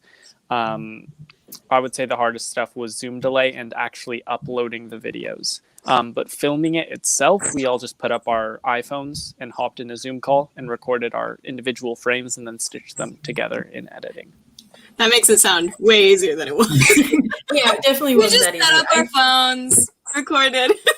I will say, it's incredibly strange to watch yourself act. The fact that this, it's so weird. We're not acting it out as it's on display feels wrong to my brain. I mean, I think what was interesting about filming it is that there's a chance, there's like, you can mess up and we can take it from the top of the scene and that can, you know, and we can fix it in post, which was nice to know because there were some moments where people messed up, myself included. So it's nice to, because in live theater, and that makes it more exciting in live theater, but it's also stressful. So there was a nice, just like little, you don't have to be perfect 100% of the time, which was nice because it took some of the pressure off. In such a weird, wacky way of filming, it was nice to have that little bit of ease. I feel like there was also kind of like a certain line though, because like, yes, we can go back to the top of certain scenes and start over if we mess up really bad, but also it's a play and it's like like semi-live theater, and so if you mess up one line, we're not going back for you, right? We are not. All of our mistakes that we made in the final show are memorialized forever. We're there. Oh, for sure. Well, I mean, we only stopped the recording once because of like actual technology malfunctions. Like I think two people's videos stopped. Yeah. And then we ended up starting at the top of a scene once because of another technology malfunction. Like it was never, as a director, I would never be like, I didn't like the way you said that line, so we're just going to start at the top of the scene. Like, it was never anything about the actual acting or performance. It was always like, oh, someone's microphone stopped working or someone's headphones didn't connect anymore and we have to start over. And so that was probably the most frustrating part for me as a director, is seeing these folks do such wonderful work and then being like, we can't use that. We have to start over. Like that part was most frustrating for me. I think something else interesting about filming a show as opposed to doing it live is that there's like something special about live theater is how the show evolves over time, right? And every night there's a little bit something different and like the show comes together more. But with this, like we have one take and then it's permanent and it's out there and it's the same every time because we did it once. But even still, like while watching the show tonight, we have our cast group chat and people are like, I'm even discovering like different things watching it a second time. And I think it's cool that even though this is our only take of it, that there's still new things you can get out of it every time you watch it. Yeah. All right, we've got more questions. Let me find them. It's such a blessing to have 2 days of like technology mishap free streaming. That was so stressful for me. I was like, I can't leave my computer to like go to the bathroom because I'm sure the stream will crash. Which it did last night. Like there was a minute where everything froze, and it was it didn't. It didn't. There was the only time where something was weird with the stream was when I was up from my computer. The like 5 minutes. It was like a moment. It was a moment. It was.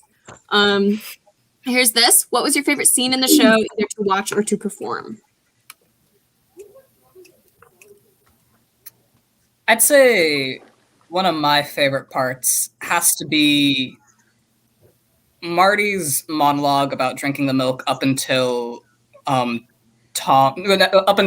we transition into Caden and Ruby scene, because that part just gets so awkward and so tense at moments, and Tom starts cracking up and it feels wrong because it's not the right reaction, and then he leaves, and then just Marty, Maria, and Clem are stuck there, and it feels uncomfortable in the moment. We're just watching the three of them try to interact after one of them just encouraged the other to die. Yeah. Mm-hmm. Anyone else got a favorite scene to watch or perform? I like watching that scene too, if I'm honest. I also really like the that very first scene where they're all on there, except for Ruby and Sarah and the interpreter, and just the interactions between all of them and the different dynamics. And then also right at the beginning, that whole name thing. I've told you. I just think the name thing is so funny. I think it's so cute. Yeah, definitely. I really liked any like I really liked any Caden Clem banter. That always was good. Yeah. But I think my favorite scene to watch exactly. I think my favorite scene to watch was scene 11, the scene with Caden and Ruby towards the end. I think that scene is so like it shows a lot about the characters. It's really like it hits you in the gut. Yeah, almost more than I think the rest of the show. Yeah, apart from that's my favorite scene to perform. It's also my least favorite scene to watch. I love running the scene and I hate watching it back so much. That is understandable. I'm partial to the scene at the very end with Caden and the interpreter, just because I think it's a cool moment of just like understanding between two characters, and also get to take off the mask, and it's hot under that mask, and it's very warm, so that's fun to take that off. But it's a cool little suspenseful reveal. But I mean, I also, like May said, I love the banter at the beginning, like the establishing of all the characters and their relationships and their dynamics. It's so good and so smart, and I love the way they all speak to each other and like interact, and it really sets the stage for how the rest of the show is going to go. I really like every game that Sarah and the interpreter play. I think it's so fun. I think the I Spy thing is so funny, like how it goes from like everybody like telling each other to die and like bombs to like Sarah going, I spy with my little eye. I love the shifts in Sarah's character from like, I'm killing you all to I'm playing a game. It's such a fun spectrum of emotions that Sarah lives on, except she really so unpredictable. Eli, you've got some questions. How long did this take to write? And which character was most difficult to write and develop? Okay. So I started writing this show 3 days before winter break was over. So I don't know the exact date of that, but someone can figure it out. In retrospect, the 17th, for some reason. I might be wrong. It's just the first day. Yeah, and Definitely. I think it was like January though, because last day's of winter break. Yeah, so sometime then. But in retrospect, maybe 17th is the first time. In retrospect, not sure why that is in my head. The due date for the first draft for Lou was 3 days after winter break ended. So 3 days after I started writing. So I spent like 72 hours straight writing the first draft of the show without sleeping, and I would give Lou hourly updates. So that was the first draft. And then after I was like, it's okay, the show's going to be good, and I gave Lou the first draft, I was able to go in and edit throughout, like do my first round of edits and really develop it in the second draft, and more so into the rehearsal process. Because the interesting thing about this being a new work play, Finley did not like that part. Finley really didn't like that. Yeah, why did you tell him the last rehearsal process edits? So this being a new work, the show's going to develop throughout the rehearsal process, because I haven't heard these lines before. So when I hear something and I'm like, oh, I don't like that, or oh, I think we need more of this, and like watching the show together and figuring out what we need. So there were still edits up until like the week before we filmed it. Be honest with yourself. It's not done yet. It's not done yet. Yeah, and it's still not done. Like I had to compromise with this stuff, but like it being a new work, like plays take years and years and years to develop, and I think that's something that's misunderstood about plays and playwrights, is that once you have your first showing, the process isn't done with. It's really like just begun. And while I'm super proud of what we have here, I think we have a completed work. There's even things that I like know watching the show now that I would change in the future. And on the topic, the character that was most difficult to write and develop, I had an idea about every single character except Ruby. When I went into writing, and even up like throughout the rehearsal process, I had no idea what I was doing with Ruby. And that's something I can ask Sylvia about, because that was a lot of conversations that Sylvia and I had to have, because she was playing Ruby, and asking her about playing a character that I had no idea what it was going to be like. So we kind of developed her together. And that scene between Caden and Ruby was the last thing that was added to the show. It was like a quick 5-line dialogue for so long, until like like the day before we blocked it. Yeah, like 3 weeks before. Yeah, I finished the scene the day we blocked it. But like, yeah, so that was the last scene to be added, and that scene was added over halfway through the rehearsal process already. So that came kind of late. Yeah. That is so interesting, because I feel like Ruby is one of the main characters that I sort of used to build on Sarah. Mm-hmm. We touched on this question, but I want to kind of specify it a little more. Everyone say hi, Trisha. Hi, Kayla. How hard was it to not have a scene partner and instead have a camera? It's kind of where I want to take this question. Well, I mean, we kind of did have scene partners. Because when we filmed the show, we were on a Zoom call. So because like my camera's like above my computer. So while I'm looking at my camera, I'm still playing off the Zoom call that's happening, and I can see my co-stars, whatever, and like my scene partners. So when I'm doing scenes with May, I can still play off her energy and the way she's speaking, and we also built that through rehearsals. And when we were rehearsing and running and figuring things out, that's when you can like look directly at your Zoom and not just have to like look at a camera and make sure you're prioritizing the camera. So we were still able. It's obviously harder. It's harder because you're not seeing the person's full body. You got lag. You got weird internet. Sometimes you're not feeling the energy because you're not in the same space as the person, but you just kind of make it work. You just kind of figure out what you can. And I think we kind of still had scene partners, but also not at the same time. It's hard to explain. Mm-hmm. Yeah. I feel that.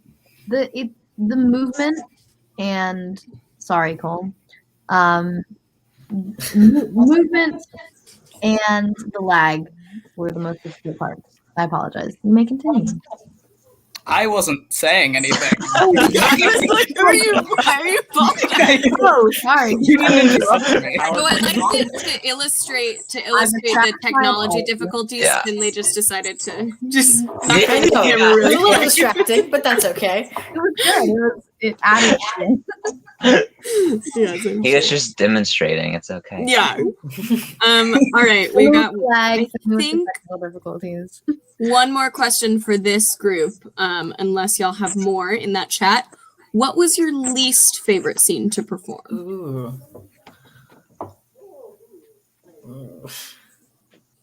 Man, I love all the scenes so much. Yeah, I mean, you could say none. No, tell me how you feel with the show right now. Okay. I don't have a least favorite, but I will say, and this has literally nothing to do with the actual scene, but that final, like, I think it's like the two scenes, Sarah and the interpreter going into the ending and the confession. It's just so long that my earbuds started falling out of my ears. And I kept having to put them back. Yeah, I think I'm also gonna have to say the last scene. Oh, sorry, May. Sorry, you're good. I think I'm also gonna say the last scene, just because I have that long-winded whodunit reveal monologues in series, and it's a lot to remember and keep in my brain. And it's hard to speak with the mask because it muddles speak. So I had to like try to enunciate and also get in my lines as fast as possible because like I'm an excited moment. But that's literally it. I know a lot of people had like more intense scenes to do, which probably would make them, probably less fun than comedic scenes. But yeah, I loved all the scenes that at least I was in and all the other ones too. Yeah, but the hard scenes are still good though. They are. They're so good. I think if I had my to least choose favorite. Sorry, go You can ahead, go. Cole. Okay. Well, this illustrates my point perfectly, which is that my least favorite scene to perform was it was the one with Caden and Clementine, and also Caden and Tom. My Wi-Fi was notoriously bad throughout the production, and anytime I was with Celicia, who played Clementine, that was just terrible because we both had the biggest delay in the cast. So our back and forth scene when it's us one-on-one is just completely out of whack. And then also the first scene, my scene with Cole, who plays Tom, that was hard because every time we run that, we're starting off, so I have to get adjusted to the Zoom delay again, and that's always difficult. You see, I would also choose that scene if not for the fact that I really enjoyed Tom's lines throughout that scene, like he's a philosopher. My eyebrows. So I think I'd have to choose the scene where Tom enters and he's talking to Sarah and the interpreter, because so many of the lines there involve Sarah talking and then going back to the interpreter, and I would constantly interrupt before. Are you sure it's just because you kept cutting off that one specific line, Cole? No, I cut off multiple lines, and that is why I did not look before. Very specific. It's your turn, Dev. You cut it off every time. Yes. All right. Sorry. You guys, I'm gonna kick you out so that we can. Bye. Thank you for watching. Everyone say Thank you. goodbye. Bye. Bye. Well, we are waiting. Here's my dog. On. She was a guest in many of the Good dog. rehearsals. Oh, This is Riley. bye, Lou. She's We'll miss you. Bye, man. Bye, Lou. Oh, and then there were All right, two. let's Do I just get to one. chill out here? No. No? Are you gonna kick me out? Yes. You're kicking me around for a little bit. I appreciate it. Love, you have to remove yourself. I can kick you. Oh, I but see. you Okay, I can get it. also Okay, leave. bye. It works It's fine. either I way. see how it is. Bye, Finley. All right, I've got most group 2 here. Going to start adding you all. Everybody say hello. Hi. It's like Hey, we're guys. waiting on one more. Do you want a quick thing, Lou? I have for you. Yeah. So I'm not at my house right now. I'm at like a little Airbnb, and the only available place to do this for me is in the bathroom. So A little bit of if a you club want- moment. Yeah, you're pulling us, Alicia. I know. I know. I'm That's sorry. totally I'm good. taking your thunder. That's on me. Everyone say happy birthday, Malachi. Happy birthday. Hi. How does it feel to be an old Yeah. man? I'm so old now. I'm like an adult, kind of. It's weird. It All feels right. great, honestly. Why don't you all introduce yourselves with your name and your role? I'm Sylvia. I play Ruby. I'm Celicia. I use they, them pronouns, and I played Clementine. She, her pronouns. I'm Quinn. I use they, them pronouns, and I played Maria. Is it my turn? I'm Malachi. I use he, him pronouns, and I played Marty. I'm Alice. I use she, her pronouns, and I stage managed. I am Lou. I use they, them pronouns, and I directed. Let's start off here. How was the filming process? We're gonna have to call and ask. We're scared to go first. Apparently, It was you won't terrible. even introduce yourselves. Malachi, do you want to go first? Yeah, I'll go first. The filming process, it was. I'm gonna be so honest with you guys because we're almost over. It sucked. It was so bad and difficult to do. We had to like. This is a little. I don't know if I'm allowed to say this. Am I allowed to say this? I'm gonna say it anyways. We had to pretty much start over, not halfway through, but like a quarter through, because there was some issues, and it was really exhausting. And my what's it called? The ring light was really hot, and I was like burning up. I can't even imagine how Finley Taylor was feeling with the mask on. Like I felt. It was bad. And that suit did not fit me. There was a tear in the back. Sorry, Miss Todd. I ripped it doing handstands. No, we actually did buy it that way. So it was Yeah, that no. way. Just kidding. Yeah, Just acting kidding. on Zoom is like the worst of both worlds, because when you're in person, you can feed off the energy of the audience and you can kind of work with your character and change it each night. And then when you're doing film, you can go from different angles, you can get the best shot, you can really like technically perfect the process, and this was just neither of those. Yeah. So it was exhausting. Zoom fatigue is real, but also it was worth it to be able to act and these guys made up for it by being so charming and wonderful. So I'm going to add in this question by Todd. How difficult was it to go from live acting to interacting with the screen? Because I think it kind of fits in with the filming question. Quinn, you want to respond to that? Yeah, I'm also waving hi, Trisha. Yes, say hi, Trisha. Hi, Trisha. Okay, Trisha, Hello. let me give you the breakdown. So I don't know. You've had me in class for the past 4 years, so I'd imagine that you know that I feed really well off of other people's energy. And so being on screen and having a delayed reaction was not amazing. And then it also, because it was recorded, I didn't get that like immediate reaction from everyone. Like I'm getting it all now and people are like, oh, I really liked the show. You did so good. But like I couldn't watch it today. And so when they're texting me like, wow, you did so good as Maria, I didn't know where they were. So like, I don't know. It just isn't as nice. I don't get that same high. It just is like, oh, I did it now.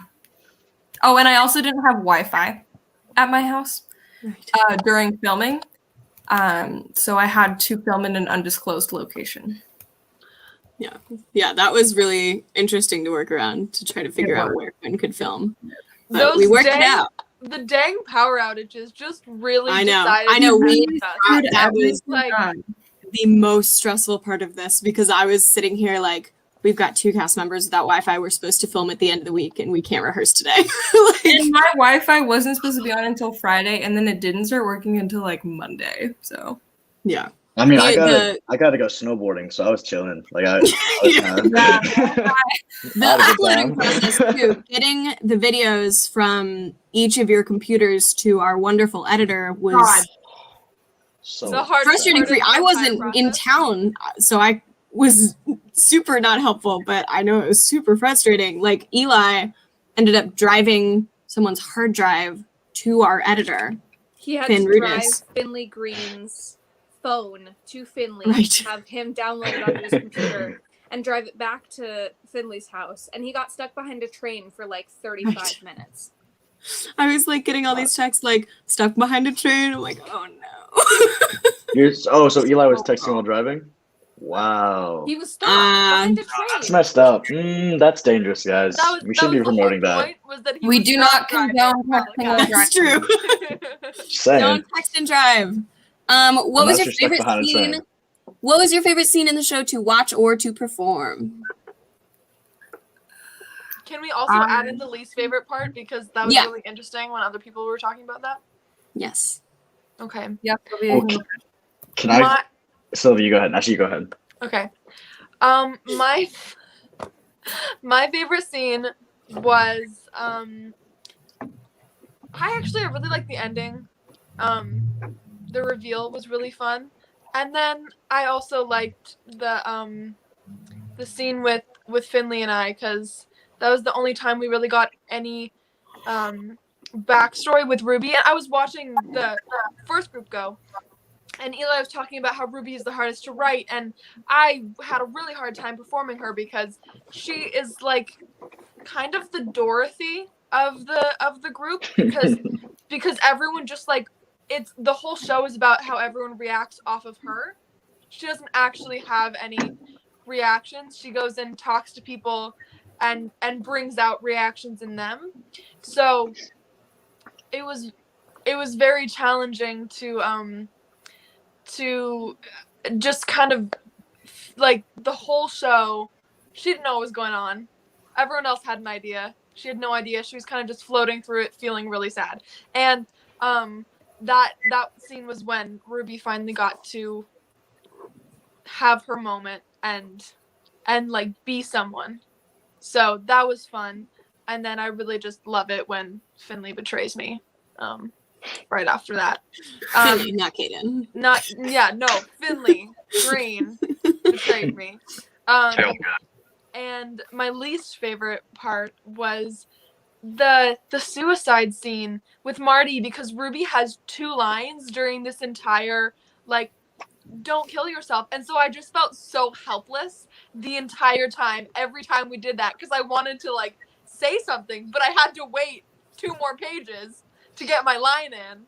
And even then, it was just, That's my favorite scene to film. That's my favorite scene to perform, to watch. It is so funny. Solely because that. Okay, I'm not gonna say something that I'm not gonna say. What? Continue. I'm not gonna say something like that's something that I would do, but like I would make a messed up joke and just think that it's totally okay. And it was a funny scene to film. Not that like, you know, suicide is a joke. It's not very serious. I just think that like the energy we have as like a group is that scene is so chaotic in itself. That's my bad. I had an alarm. That scene is just so, technology mishaps. It just goes from 0 to 100 so fast, and then Marty comes out of nowhere, and it's just so emotionally fun to film. But my favorite scene to watch is Ruby and Caden's scene because Sylvia just has straight talent, and it chills me to my core every time. Yeah. I cried. It was great. Yeah. Can I hit this question real quick? Yeah. My favorite and least favorite scene to film, watch, and perform are all the same. Just not to play a broken record, but the suicide scene was very not fun, but like I really enjoyed acting.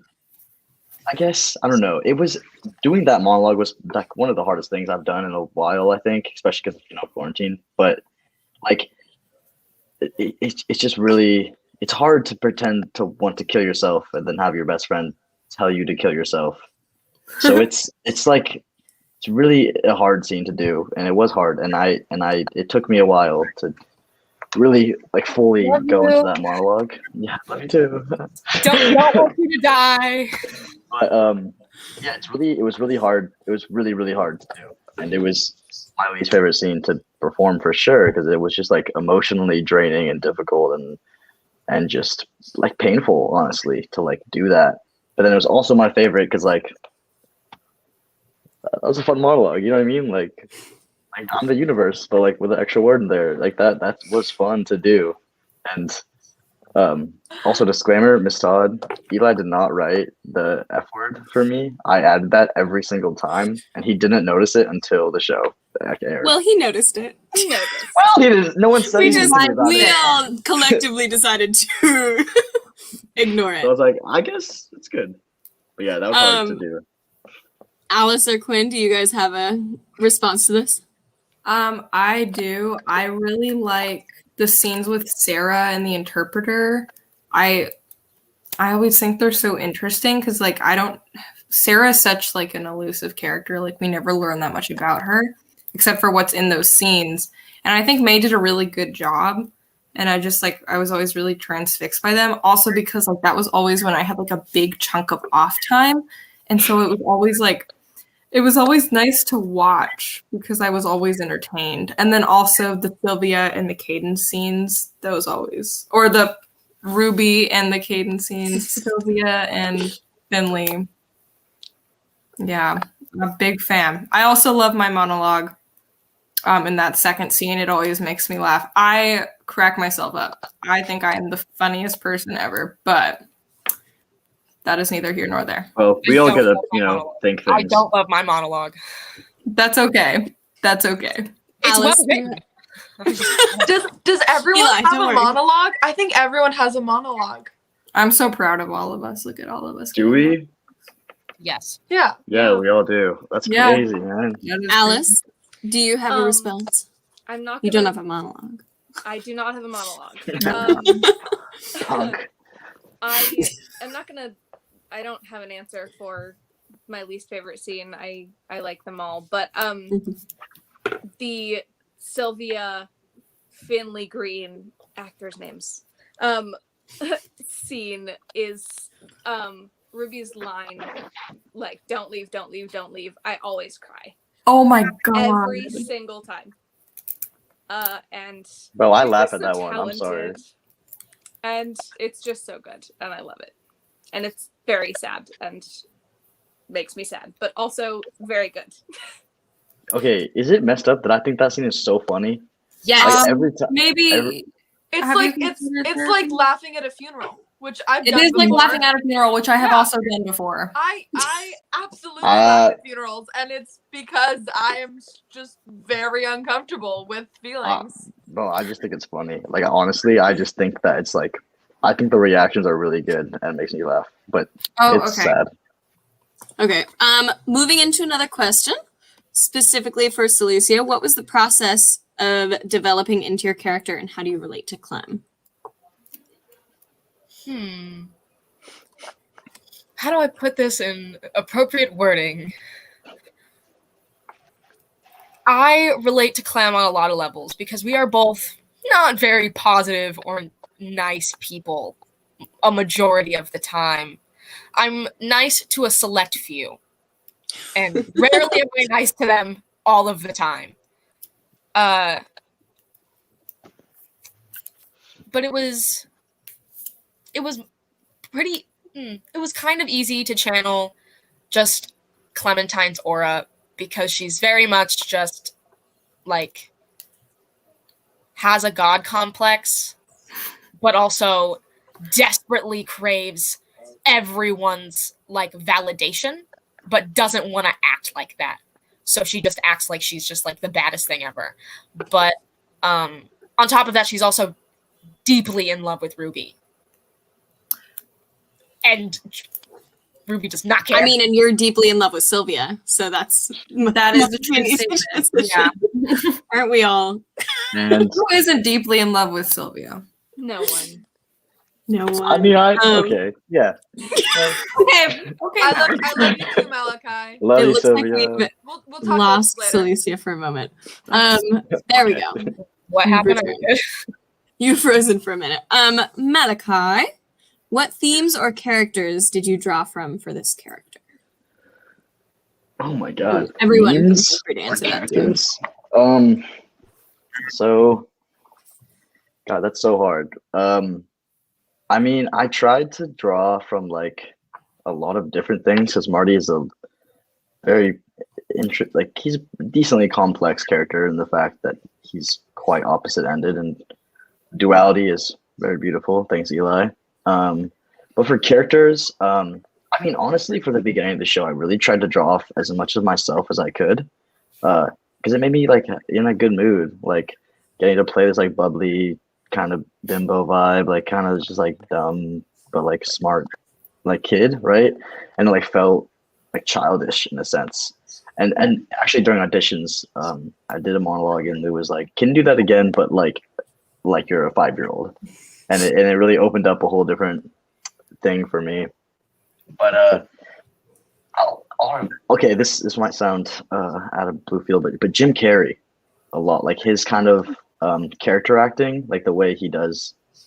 I don't know if that came off at all because I tuned it down, or I don't know. But Jim Carrey, like I kind of, I had always, since a young age, has inspired me. I've always loved him for some reason, even though I know he's controversial. But him, and then themes, dude, like duality, happy, sad, life, death. It's like very yin yang with Marty. I feel like that was a huge thing for me. But yeah. Anyone else? Please let me stop talking. Someone else talk, please. Yeah, what themes or characters did you draw from for each of your characters? If you did. Am I allowed to say myself? Yeah. Yes. I kind of drew from myself, but this is gonna sound so corny, but like I also drew from like my mom because she is so highly respected. Shut up. In every aspect of her life. I'm sorry. You just proved how you're so exact like Clementine. Like me and Celicia's relationship is so similar to Clementine and Marty in a sense. Really it's is. so funny. There's more love there, I feel. Maybe not, but Yeah, no, Clementine hates Marty on a level that I do not hate Malachi. See, there's a key difference. Oh yeah, I love you too. I drew from my mom in a sense that she has a lot of respect and she knows that. And people tell me that they respect me, but that doesn't mean that I like, believe them. So I try to channel that power. Also, I had to be ill the entire show and not get boring. Had to find that nice medium. Yep. Yeah, I was impressed how you built with that, Like, instead of starting from, like, I don't know, you had to be able the entire show, and there was a build. And that was cool. I think coming back when, after I, vomited blood, disheveled, definitely helped. I also was really good at faking sick as a child, so that also played into it. You've had your training. I did. Sylvia or Quinn, do you guys have an answer for this one? Yeah, I drew from body language. I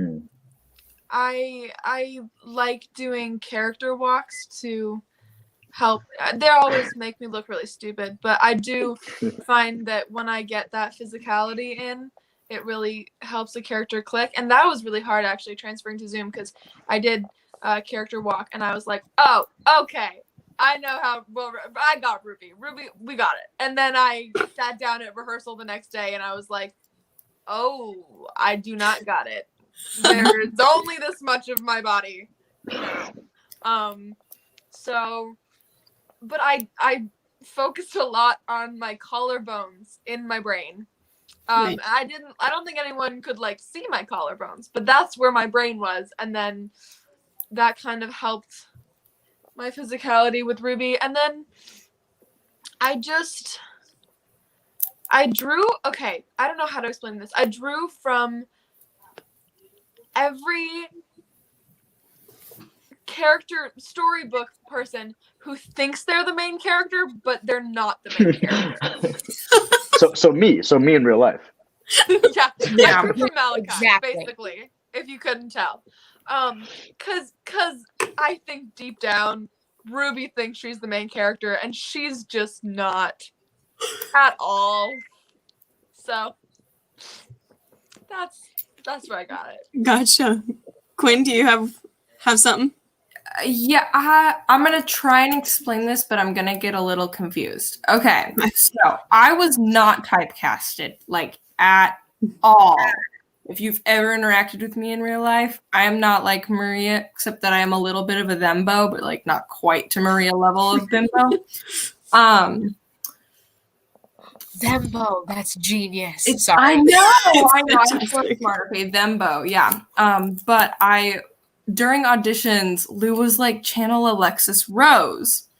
And I wrongly assumed that they meant channel Alexis Rose from the first episode of Schitt's Creek, not the last episode, which is probably what I should have been doing, because Maria's a bit more like Alexis Rose in the last season of Schitt's Creek than the first season. And so in the beginning stages of rehearsal, Lou was always like, less Valley Girl. And I'm like, but you told me Alexis Rose! Then I figured out, okay, Alexis Rose when she cares about other human beings. And so I drew from both myself because I love very deeply, and Maria loves her friends a lot, but also from Alexis because she often thinks of herself before other people, but not always in a bad way. I feel like there was another character that we talked a lot about for you, and I cannot remember who it was. I know It was someone from Mean Girls, right? Was it Regina George? Was it Karen? George. It was Regina George. It was Gretchen. Gretchen! It was Gretchen. Gretchen Wieners. It was Gretchen. Yep. Gretchen Wieners! Yes. Big. I'm related to Gretchen Wieners because my dad's name is Josh Wiener, and Is it Wiener or Wieners? What? It's Wiener, but they just Well, yours took out the is. S. Okay. I don't fully know what this question means, but we are releasing it tomorrow to YouTube. So it'll be available. If you mean will we film it again? No. If you mean will it ever be done again? Not this way. I know that the script's going to change still. It's not finished. So No, So we'll and see you yes, on Broadway. depending We'll see you on Broadway. yes, depending Probably on not me, but that's okay. what, depending on what that question means. No and yes. I'm gonna say. May Zook wants to know who is the main character. Answer. I have such a good answer for this. I've been thinking about this for so long. Okay. Ready? Hear me out. Georgia. Yes! say. Georgia is Yeah. the main character. Georgia's the main character. Georgia or Sarah Georgia, wants to but- be the main character, but she's not the main character. I I think feel like there's no might or, it's actually just be Georgia. Ruby. I think If Ruby. we're talking like objectively, it would be whoever has the most lines, but I don't know who that is. I don't know who that is either. I think it might be it's pretty Sarah. even. Maybe Yeah, it's pretty even. No, I Sarah don't does think not Sarah have the has most those lines. She just talks She's for just a got all long those time. monologues. She just has monologues in like 2 scenes or 3. I don't know. It's definitely Georgia though. Yeah. Yeah. If I had to pick, it would be Georgia. All right. I'm not who's- similar to my character. Sorry, Ridley. Or Yeah, sorry. we touched on this, but we could just. Oh, dude, I'm. It's a spectrum going from like Quinn on the 0 end to Cole and Celicia on the like 9.5 end, and everyone else is in the middle. I feel like I'm a cool like I'm a cool like I'm 8. kind of elegant. No, you think you're an 8? I feel like I'm pretty. I think there's a lot of aspects that I've drawn from myself to play Marty. However, I don't think I am similar to Marty. I think that like if Marty was a real person and he didn't look like me, and we met and like someone was like, "Oh, you guys kind of like sometimes act alike sometimes," I'd be like, and I'd be like, "I guess," and then I'd walk away. Like that's what the interaction would be like. Just because he's, I don't want to call myself dumb, but he's a little airheady. Stupid. He's kind of a dumbass. Well, okay, I was trying really hard not to say that, guys. Oh, okay, sorry. But that's okay. Marty And I is feel like I He's a feel bird. like he doesn't have street smarts, but he does have book smarts. no. He definitely doesn't have either. He definitely does not have those smarts either. Marty, I feel like book smarts is both self-conscious and has no self-consciousness. Like he. Oh, yeah. He doesn't Oh, my become God. aware of the things that he's saying until they're out of his mouth, and then he regrets them. But like way later when he thinks I back, wish you told me that in like the beginning of the show. I would have changed. had to get you to discover it. I'm a lot Oh. like Marty, except that I cannot do a handstand. You say you're like Marty, Quinn? No, you're not. As someone who played Marty and who created his, not his personality, because Eli did, but like the voice for him, you're not Marty, and that's a good thing. Don't take I that. know I took it as a good thing. I'm nothing like my character at all. Really? I had no idea, Sully. Thank you so much for sharing that. That's so brave. All right. Well, if anyone else has any questions, go ahead and put them down. But if not, I think we are ready to wrap up. I'll give a second in case more questions come in.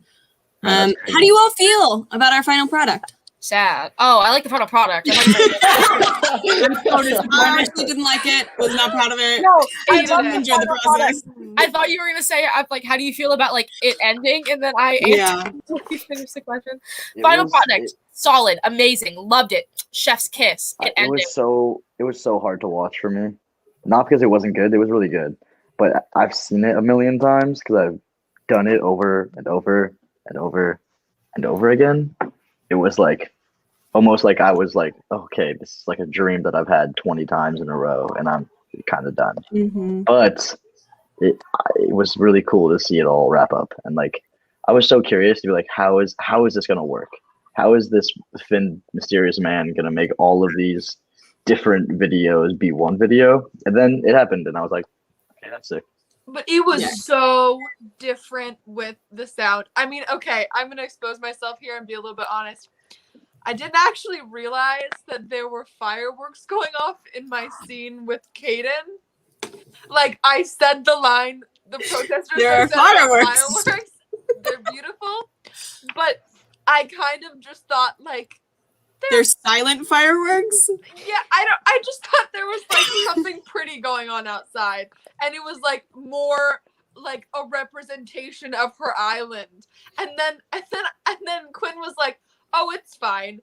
Finley always looks to the side when Sylvia looks to the side. So at the time movie good, and I was like, I look to the side? Oh. Shit.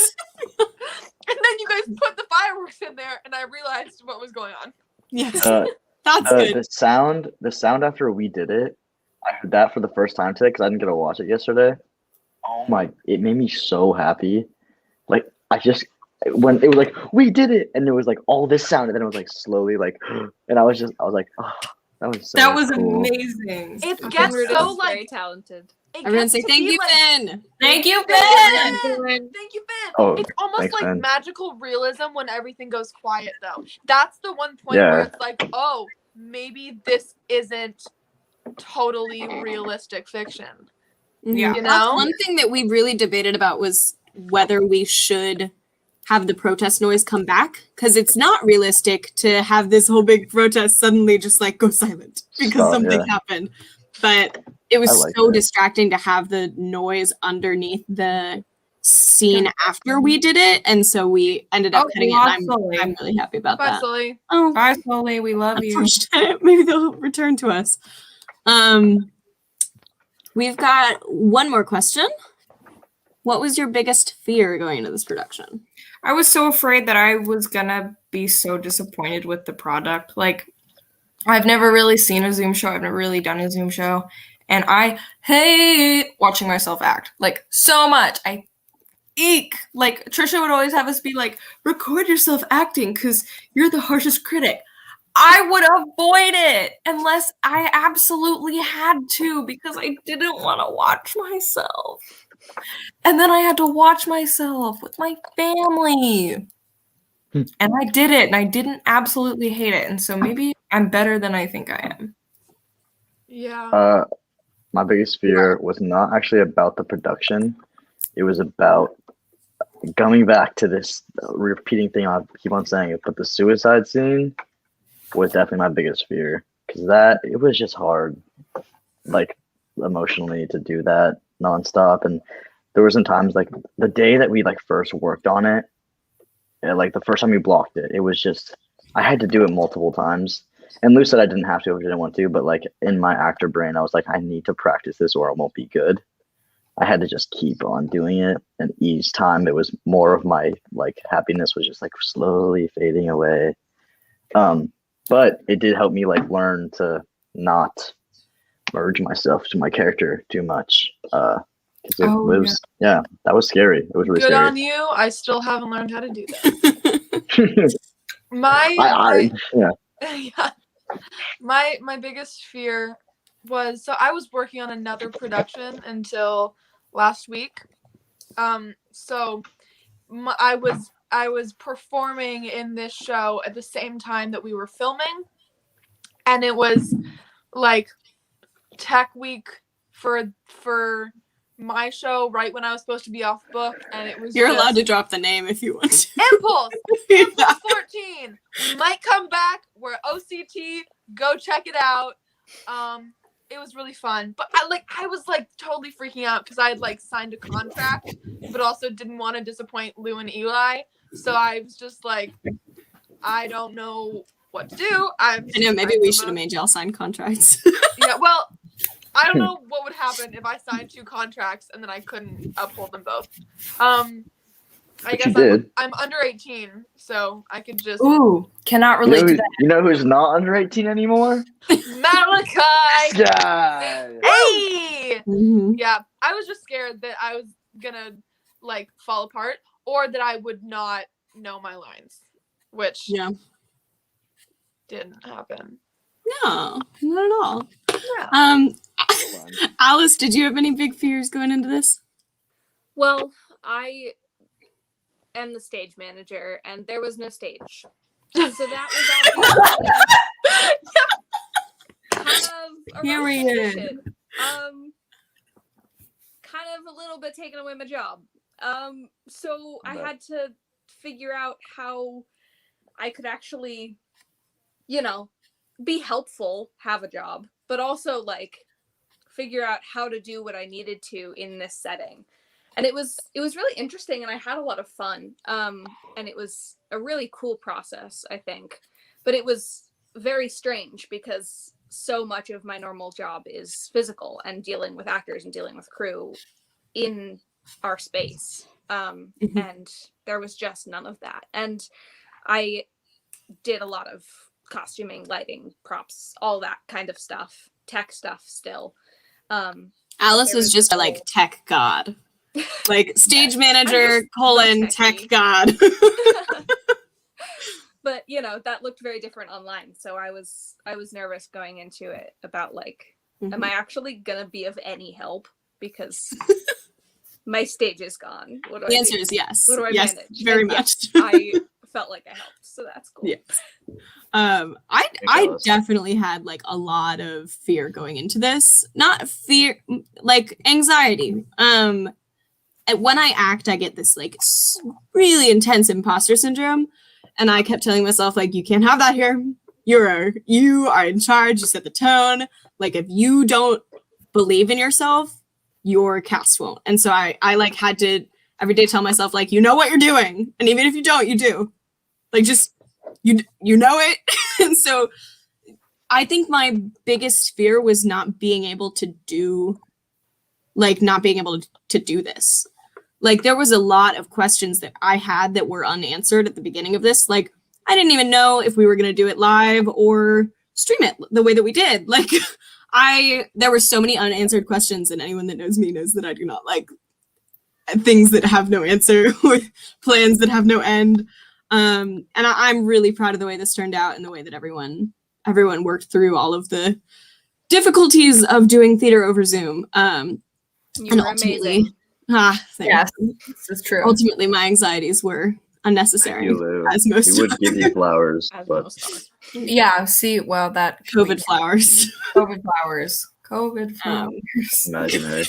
just pretend we did, okay? Act it. Of course. Yeah. Of course. First of all, pretend we have enough money to buy flowers. I mean, I had to work during the show also, which was rough. That was another thing. Was Yeah. your schedule. God, that was so hard to, because going into even before I was casted, I was like, oh, I really want to do the show. Like I haven't really done a full show in so long, and like I know Eli and Lou, I know they're both very talented, blah, blah, blah. And I was like really wanted to do it, but I worked every day. Just like saving up for going to college next year. I was working a lot, and somehow we made it work. It felt really weird because I had to change my schedule before I auditioned. So I was like on the phone with Lou and my boss, and I was like, yo, like, can I change like just the weekends? And then like, but I wasn't even casted in the show. So I felt like really bad. So I was like, basically if I don't get casted, Lou's gonna feel terrible. So it was like before callbacks, I was like, Lou, I just want you to know, if you don't cast me, it's okay. Like, Yeah, don't I feel remember you bad. called me. You were like, "Don't let this affect your don't feel bad, no matter what happens." So basically, Yeah. you blackmailed Lou. Yeah. I that's actually what wanted to happened. cast literally anyone I- else. You were like, well, but- obviously Lou, if we you have to don't cast fucking him. cast me, I swear. Change I the break schedule the for whole this show. I'm committed. I actually am the puppeteer behind this whole show, just with my Yeah. Malachi is the secret Malachi. director. It's just Malachi in different masks of our faces. Yes. I'm actually Malachi Oh, right yeah. now. This was actually a one person show. And it was Well, you man, not this- like Just I'm Malachi. just that good of an actor that I can do them all. So, not a big deal. All right, everyone, and we have come to a close in our yet again hour-long Q&A. I did not think that both nights we were going to be doing this for an hour, and here we are. Well, Um, it'd be that way. Basically, we're super exciting and entertaining. So I think we just entertain ourselves, and everyone else just. I stare think at the that is screen. true. This is just like a Discord call with more people watching. all right, everyone, wave Yeah. goodbye. Thanks Bye. for Slowly take you away. All right, everyone. I want to thank everyone so much, those of you that are still here, for coming. And again, ask if you are able to go to the link in the description and donate what you can. We really appreciate anything that you are able to donate. And with that, have a good night. Thank you so much for watching.